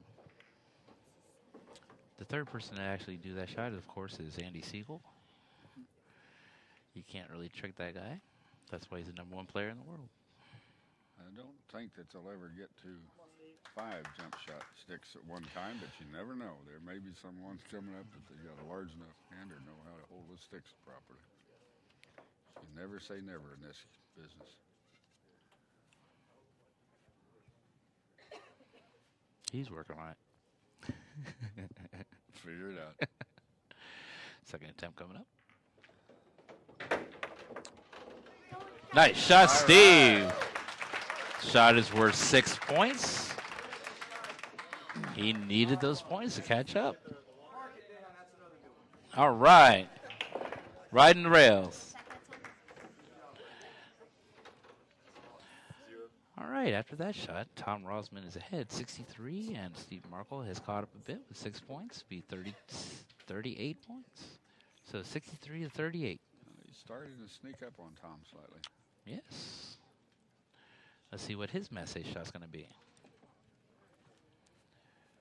Another update on table 1, Dave Nangle, Dave triple jump Nangle. 55, and Tom Too Cool Kinzel at 19. Steve has chosen to jump out of the rack shot. Gonna jump the cue ball out of the rack. Once it hits the second diamond, cue ball to the rack. Another very difficult Massé shot. This one's worth 9 points. You must not hit the rack on the way out. Sounds good. It's coming back. All right. Look at that. There we go. 9 points. Good shot. I think some of the shots Steve's starting to make now is getting his confidence back a little bit. Yeah, that's what he Lost needs, a are little points. confidence up front because he got a couple, 2 or 3 zeros in a row, and now he's coming back because he's starting to make these shots. He's gonna like to see him come back and put a little pressure on Tom if he has time in it.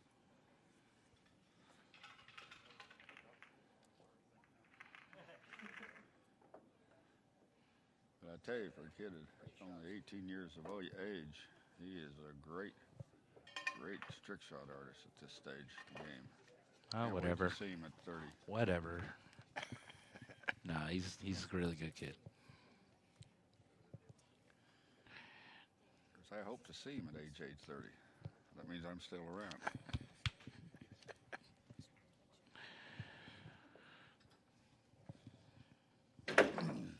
And Tom is coming on the wrong side of the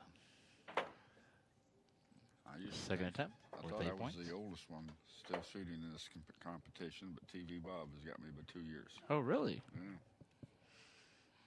Just for you guys out there watching, TV Bob is 68, so you can figure out how old I am. Do the math. I think you guys are missing 100 out of there.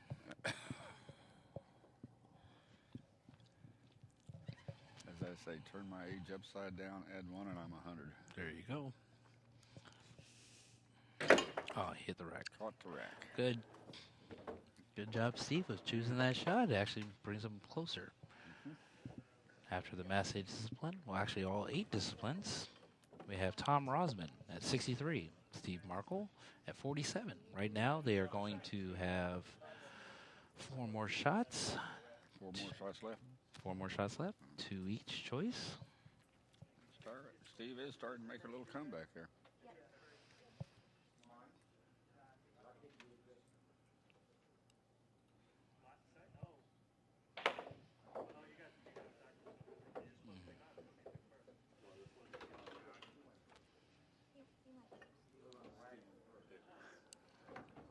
Oh, just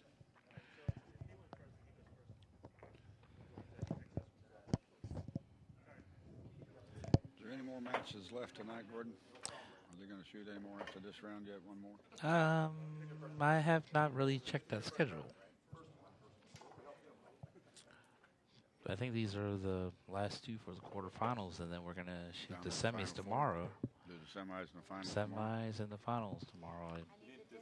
I'm guessing, but let me go take a look at the schedule real quick. I'll be right back. All right.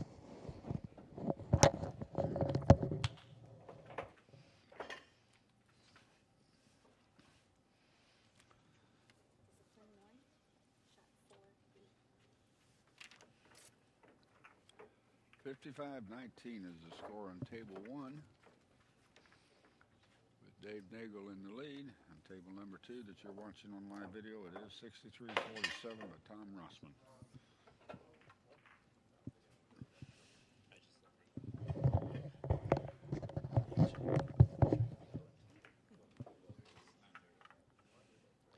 Okay, according to Gordy, says there is going to be 1 more round after this one.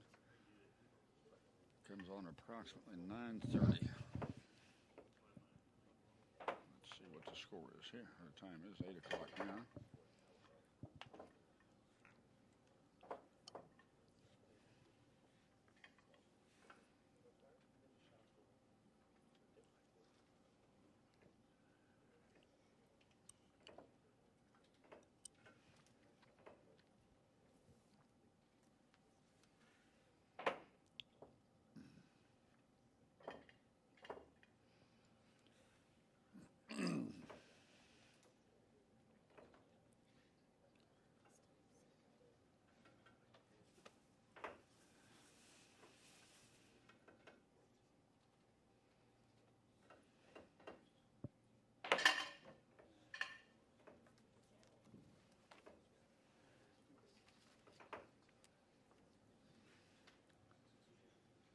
Okay, let's see what we've got here setting up.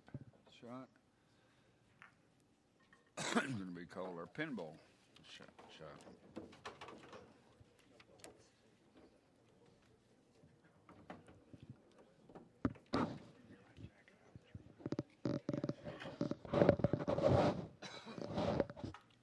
sets it up. What's going to happen here?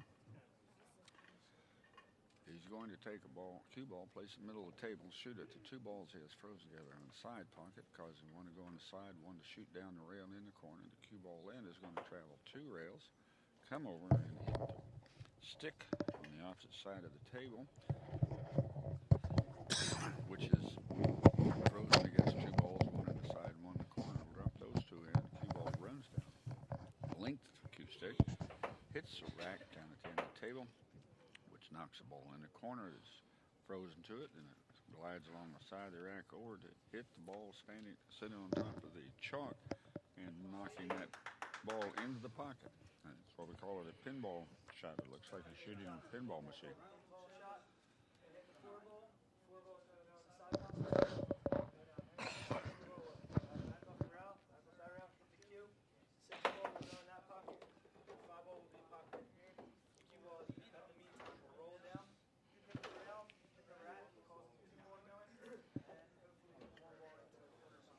This is one of those shots that takes a half hour to describe and about 2 seconds to shoot.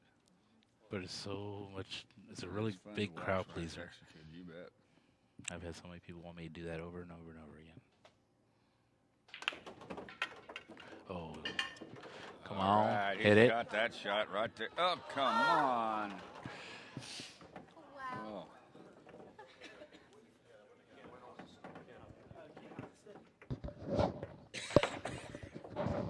That's all right. I shot the shot all 3 times today. I only Or took one yesterday. attempt. I come up there and just nudged it. Wouldn't knock it off. I love that shot. I took one attempt. Which is on that side of the cue stick.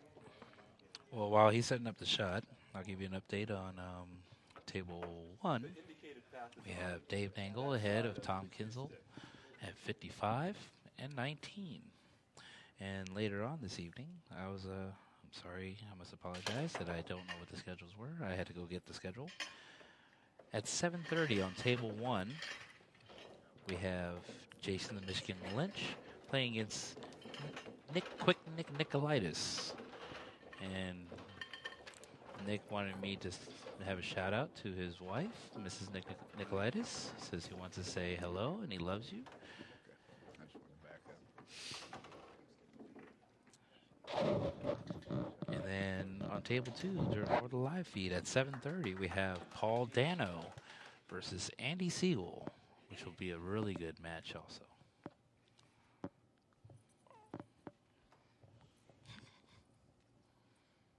Second attempt coming up. Like when the ball came down and hit the ball on the chalk. Yeah, he had the ball on the chalk a little too close to the pocket. You really don't need that. I mean, you just have to angle the triangle.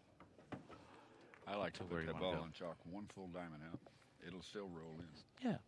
Yeah, it's These tables might be close to not taking it because of the tightness. well. You also got to worry about the chalk itself. I mean, if the chalk is too worn, the ball will roll off the chalk into a different direction. Always use a new piece of chalk. Always use even a new piece of chalk. I've always learned that too. But One I thing put about that- practicing for all these shots, you always try to find the little things. You want to perfect it. We're not just, well, I mean, we are doing it for competition this weekend, but as I said, this is a Carry crowd 5 or pleaser 6 shot. Brand new piece of chalk, strictly for shots. We don't use it for anything else. That's why they should just make a fake chalk for us. Ruin our cues. My philosophy for that chalk, putting the ball on chalk 1 diamond out, that's that much less I have to roll from the rack after it hits that rack. We hit it first. That's a long distance. Whoops. Careful. 12 inches. Ooh. I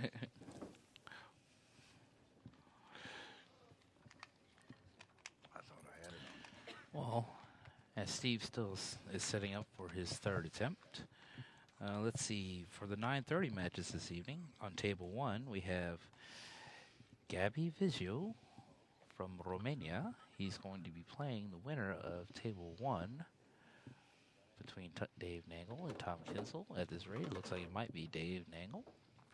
And on table 2 on the live feed, we have the world champion, Jamie Gray, who will be playing the winner of the match you are currently watching. You notice here that Steve's really moved that cue ball up close. Well, Hopefully he doesn't hit it too hard. Well, he's Look at still that within ball come the. over. Look at that Just ball. hit it. There you go. All Good right. shot. There you got it.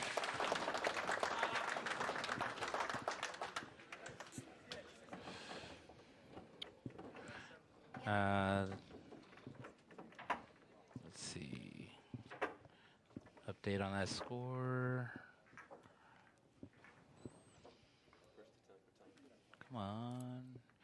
Okay, Steve Markle has 54. 54 for Steve. Now it's 63 63 for Tom. for Tom. I forgot it was a 9-point shot. And since he did it on his third attempt, he only got 7 points out of it. Now here at this stage, Tom knows all he has to do is just make this shot to keep a fairly comfortable lead with a number. What's he have? 3 shots left now after this? Yes. 3 shots left after this. And it's going to force Steve to keep choosing 9 and 10 pointers. To keep catching up. Tom comes up, all Tom has to do is choose the 6 pointers Well, to maintain the lead. well, one of the thing about the program, this being a 9-point shot, I find this being one of the easy 9-point shots. Since this is basically a setup shot, all it depends on is how you set it up and how well you hit it. You want to come up and you want to hit the high end point of that stick in order to knock those 2 balls into the designated pockets. And of course you want to ride down and hit that rack square. Well, not you want to hit it 2 square. You want to be able to get some roll off of that rack to get enough speed to make that 5. You lose a lot. You lose a lot of speed when you come down. If you hit that rack 2 square, you're not going to do anything. 2 hardest things to do on this is the 2 balls by the side pocket. That one ball that must ride there all the way down to the corner. That's the hardest ball to make. And when you come around, like you said, you hit that rack, you've got to have enough momentum carried over to the ball on the chalk. That's why I move it at full. That's the maximum. That ball will roll off the chalk and make it. So I try to get it as close as possible. Well, everybody has different ways of setting up shots. Anything to help it along.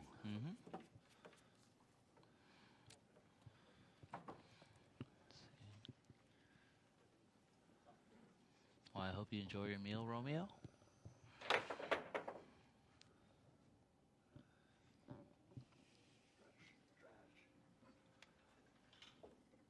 think the person writing the capital letters is a friend of Steve's there. I think that's just Steve doing it himself. I don't think anybody else thinks he's sexy.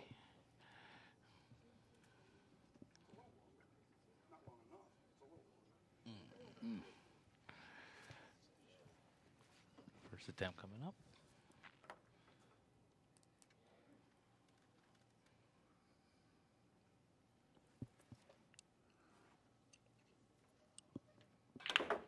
From our angle, that ball did look. He also got too fast on that rack. After it got off the rack, it still like moved forward. Like I said, you have to hit up towards the butt end of that stick to actually push the cue, to make that corner pocket. But yeah, he definitely had the speed. As you were saying earlier about Steve putting the cue ball really close, I guess it's from our angle.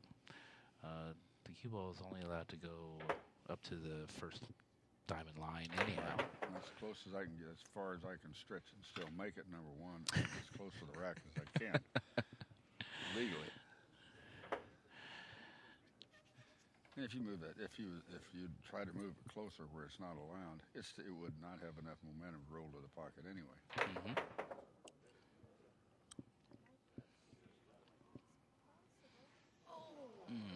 I saw the majority of players today, yesterday, shooting that shot. They did have that chalk real close to the pocket.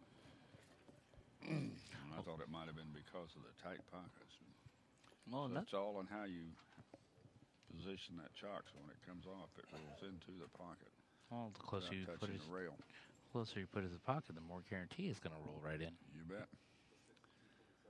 But like I said, you can come off that rack so hard, you can knock it right off and pop it over the pocket. not really a power shot. I don't carry all that excess power coming off the rack, though, Now you leave that up to finesse Abram. it. You leave that up to Abram. Now, too tall is another story. Right. When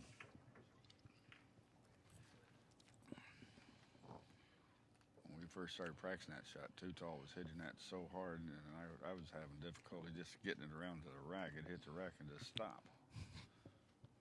He'd say, just hit it like this. Wham. I said, I can't. You're not like that. Don't have the same power.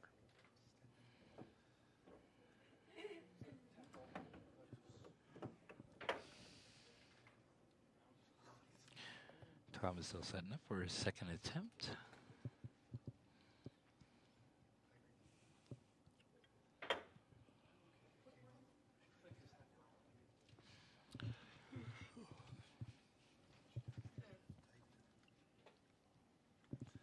Anything? No? Shot right down into cue ball, Massé around, out hitting the long rail. Looks like Dave Nagel on the other table here is getting ready to shoot the rainbow shot.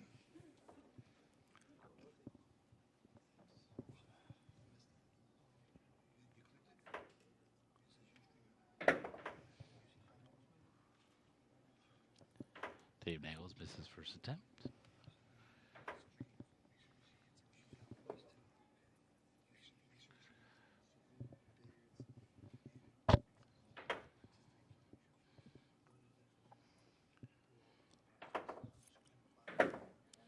Ooh.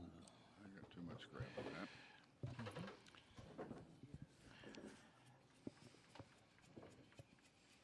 I personally like the rainbow Massé shot, and it's not really, you don't really need A lot of a power. yeah, you don't really need a lot of power. You just want the cue ball to go out and have that turn to come right back.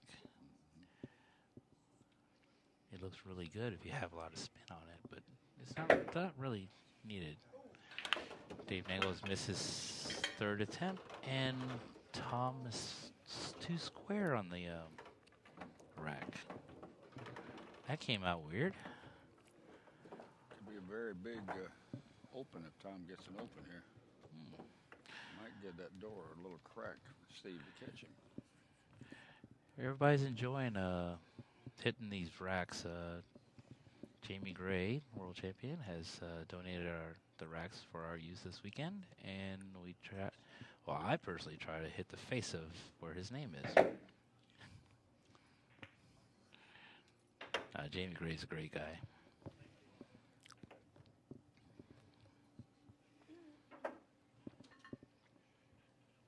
Jamie Gray just won a trick shot tournament just recently. I saw on Yes, on the Ultimate Trick Facebook. Shot Tour over in Long Island, over at Rack's Room. I participated in that tournament also. How did you do over there yourself? I participated in that tournament also. I see. Okay. It was a very windy, rainy, sleet day, and Oh, long drive. Typical East Coast weather at that time. And That was probably while I was sitting here in San Diego enjoying our nice 70, 75, 80 degree temperature. take it back with you. I am taking all this warm weather back when we leave Monday. Actually, this weekend has been really good. We came out here and we had sunny weather. We leave Monday, it's raining and it's going to drop 20 degrees. I remember We're taking warm weather with us. I think it was 3-4 years ago when I came here to the Super Billiards Expo. There was a big sleet storm, not snow. Sleet. It was a slush storm, basically. Well, when we were here last year, it was highs of 25 to 28. It was still a good weekend last year. Coming from California, I was not happy about that because it was 70, 75 back there. We'll get you a wig next time. Oh, it will. The weather wakes you up. We may ship some more warm weather here next year. All right, third attempt coming up.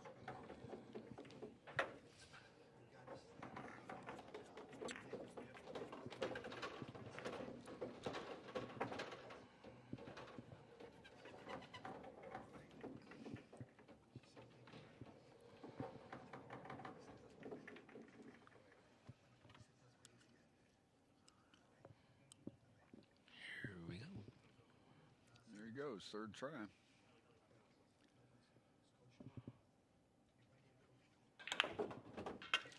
rode up too high on that stick. He just Who's asking for coach to talk? There's no sound. okay. After that shot, Tom Rosman is right. still in the lead with 63, but Steve Markle is coming up the rear really close at 54. It's a 9-point game. 3 shots left. He still failed to make that, huh? Yes, sir. Like I said, he came up too far up that stick. Too close to the shaft instead of the butt end of the stick. Oh boy. So Now starting to get a match. yes, sir. 63-54. Wow. It's amazing how quickly scores get so Scores are up. close. As I said earlier, I wasn't sure if Steve could make it, but he's starting to grab some points. We have 2 shots left. Is somebody echoing my commentary back here? I am on the mic. We're both on the mic. Hi, Elaine. How you doing? Elaine. I missed you. Hi, Elaine.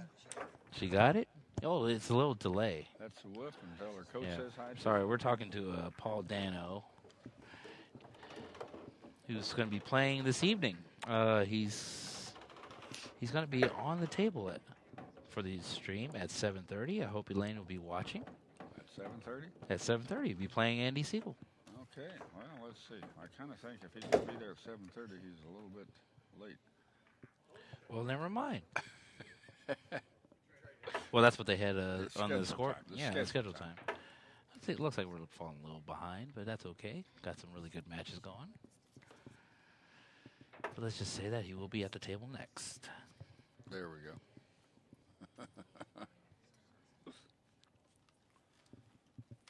And once again, hello, Elaine. I'm sorry that we didn't get to see you this weekend. Question, what's the score at the other table? The score on the other table? Take a guess. No, I'm kidding. Dave Nangle is up 62 over Tom Kinzel with 27. Looks like this. Well, it looks like over. the match is Nagel won. over. Dave Nangle has won. Tom Kinzel has conceded. He has been mathematically eliminated from the match. Oh, got a great game coming in over there. And it looks like on table 1, Jason, the Michigan Kid, and Nick Nicolaitis are going to be setting up for their match. Canada versus Europe. Jason's not from Europe. Oh. You're looking at Gabby. Gabby. They don't look Canada versus they Europe. don't look anything alike. I know.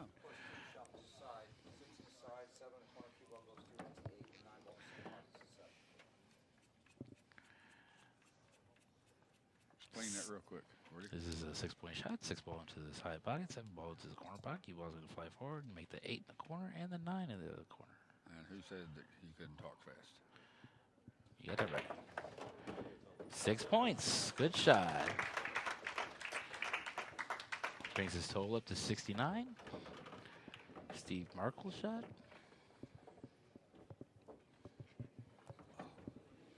I was hoping that Steve was going to bring his dog. I always wanted to jump a cue ball over his dog.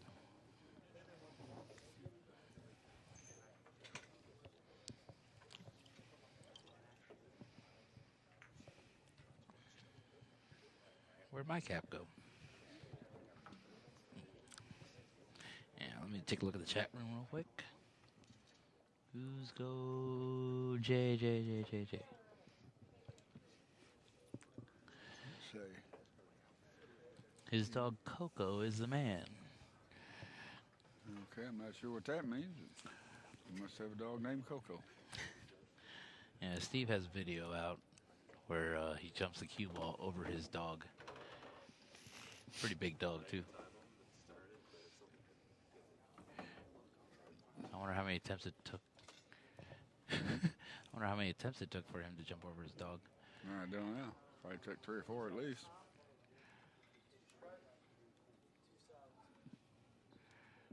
Okay, 6-point shot.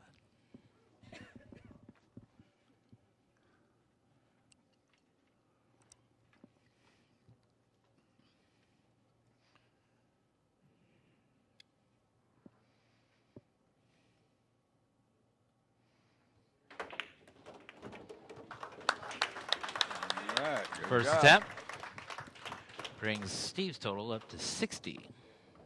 So after this shot, Tom Rosman is up 69 over Steve Markle at 60. One missed shot and one made shot on first attempt. One missed shot on all three could turn it around and have a tie game here. It looks like Steve has moved up to a human jump shot. Does he have that on video?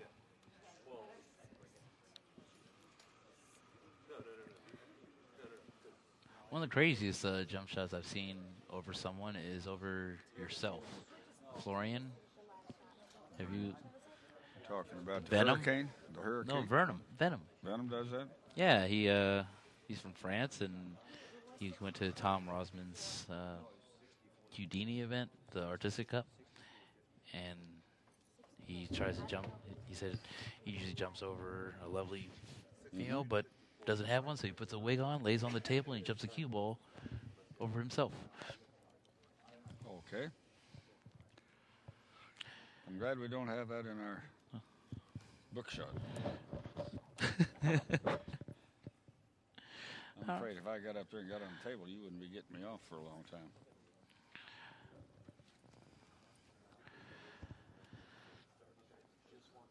All right, guys, I need names. All right, Tim Chin's walking in front of the camera right now. Well, he's off camera. Jeez. I think there's 2 shots left, but don't quote me on that yet. Spell your name. Man, I tell you, I'm hoping Too Tall comes back pretty soon. I gave him the car keys and asked him to bring my coat back, and I'm getting a little bit chilly in this air-conditioned hotel. Yeah, Bill is actually not too far away from me. I could actually throw a bottle at him. Hey, Bill. Bill. Bill. We get a big bottle. Mr. Markle.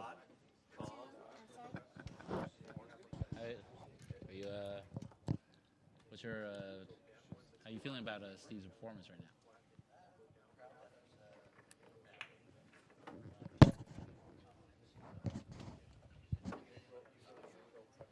Well, here, let me get this on mic real quick. Eric Clark says hi. He says hi.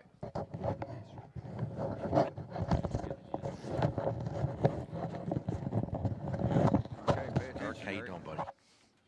Listen, thanks for watching, Steven. Steve's dad's on the Steve line. is gaining ground here against the good doctor, He says, Joe, "Hey, who's Bill." one of the best in the world. Ranked number 3, if I'm correct. And very proud of my son, who's 18 years old. And 2 years ago, we actually paid $10 to come here and watch the pros. And last year, we were on the other side of the fence. He actually played against them. And this year, he's in the He playoffs. says, so no I'm very problem. proud You of know him. I'm always there for Steve. Thanks, Eric. Eric's one of his best friends there from Philadelphia, PA, Archbishop Ryan High School. And thanks for looking in. And, Coach, thank you for everything at Gordon. And let's continue on here, guys. Thanks. See you, Eric.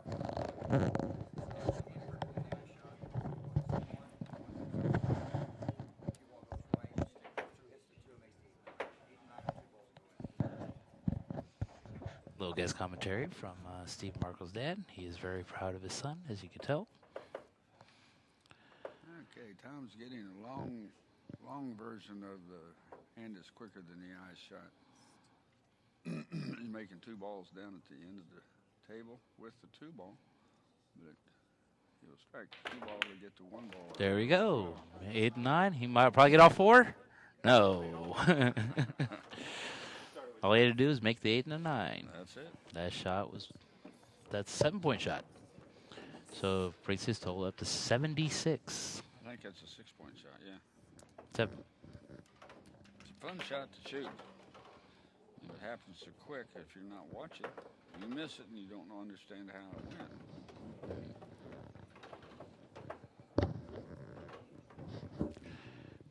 All right. Steve's going to set up the same shot from the other end of the table.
I'm gonna, Cord, your co-pilot? Yes.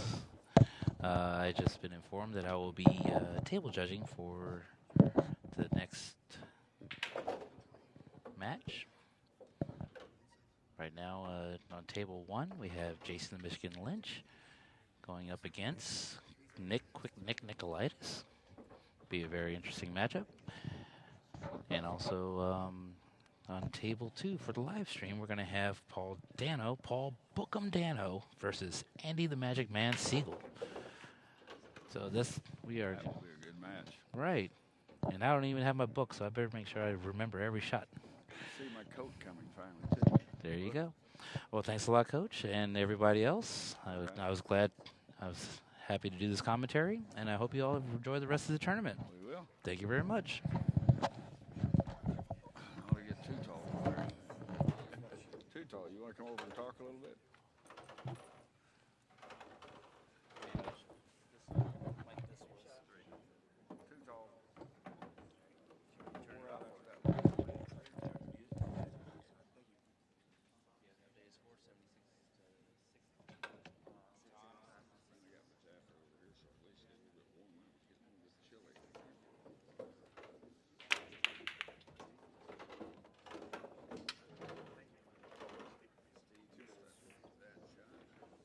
Too tall. Maybe if you make it your Give this guy a hand.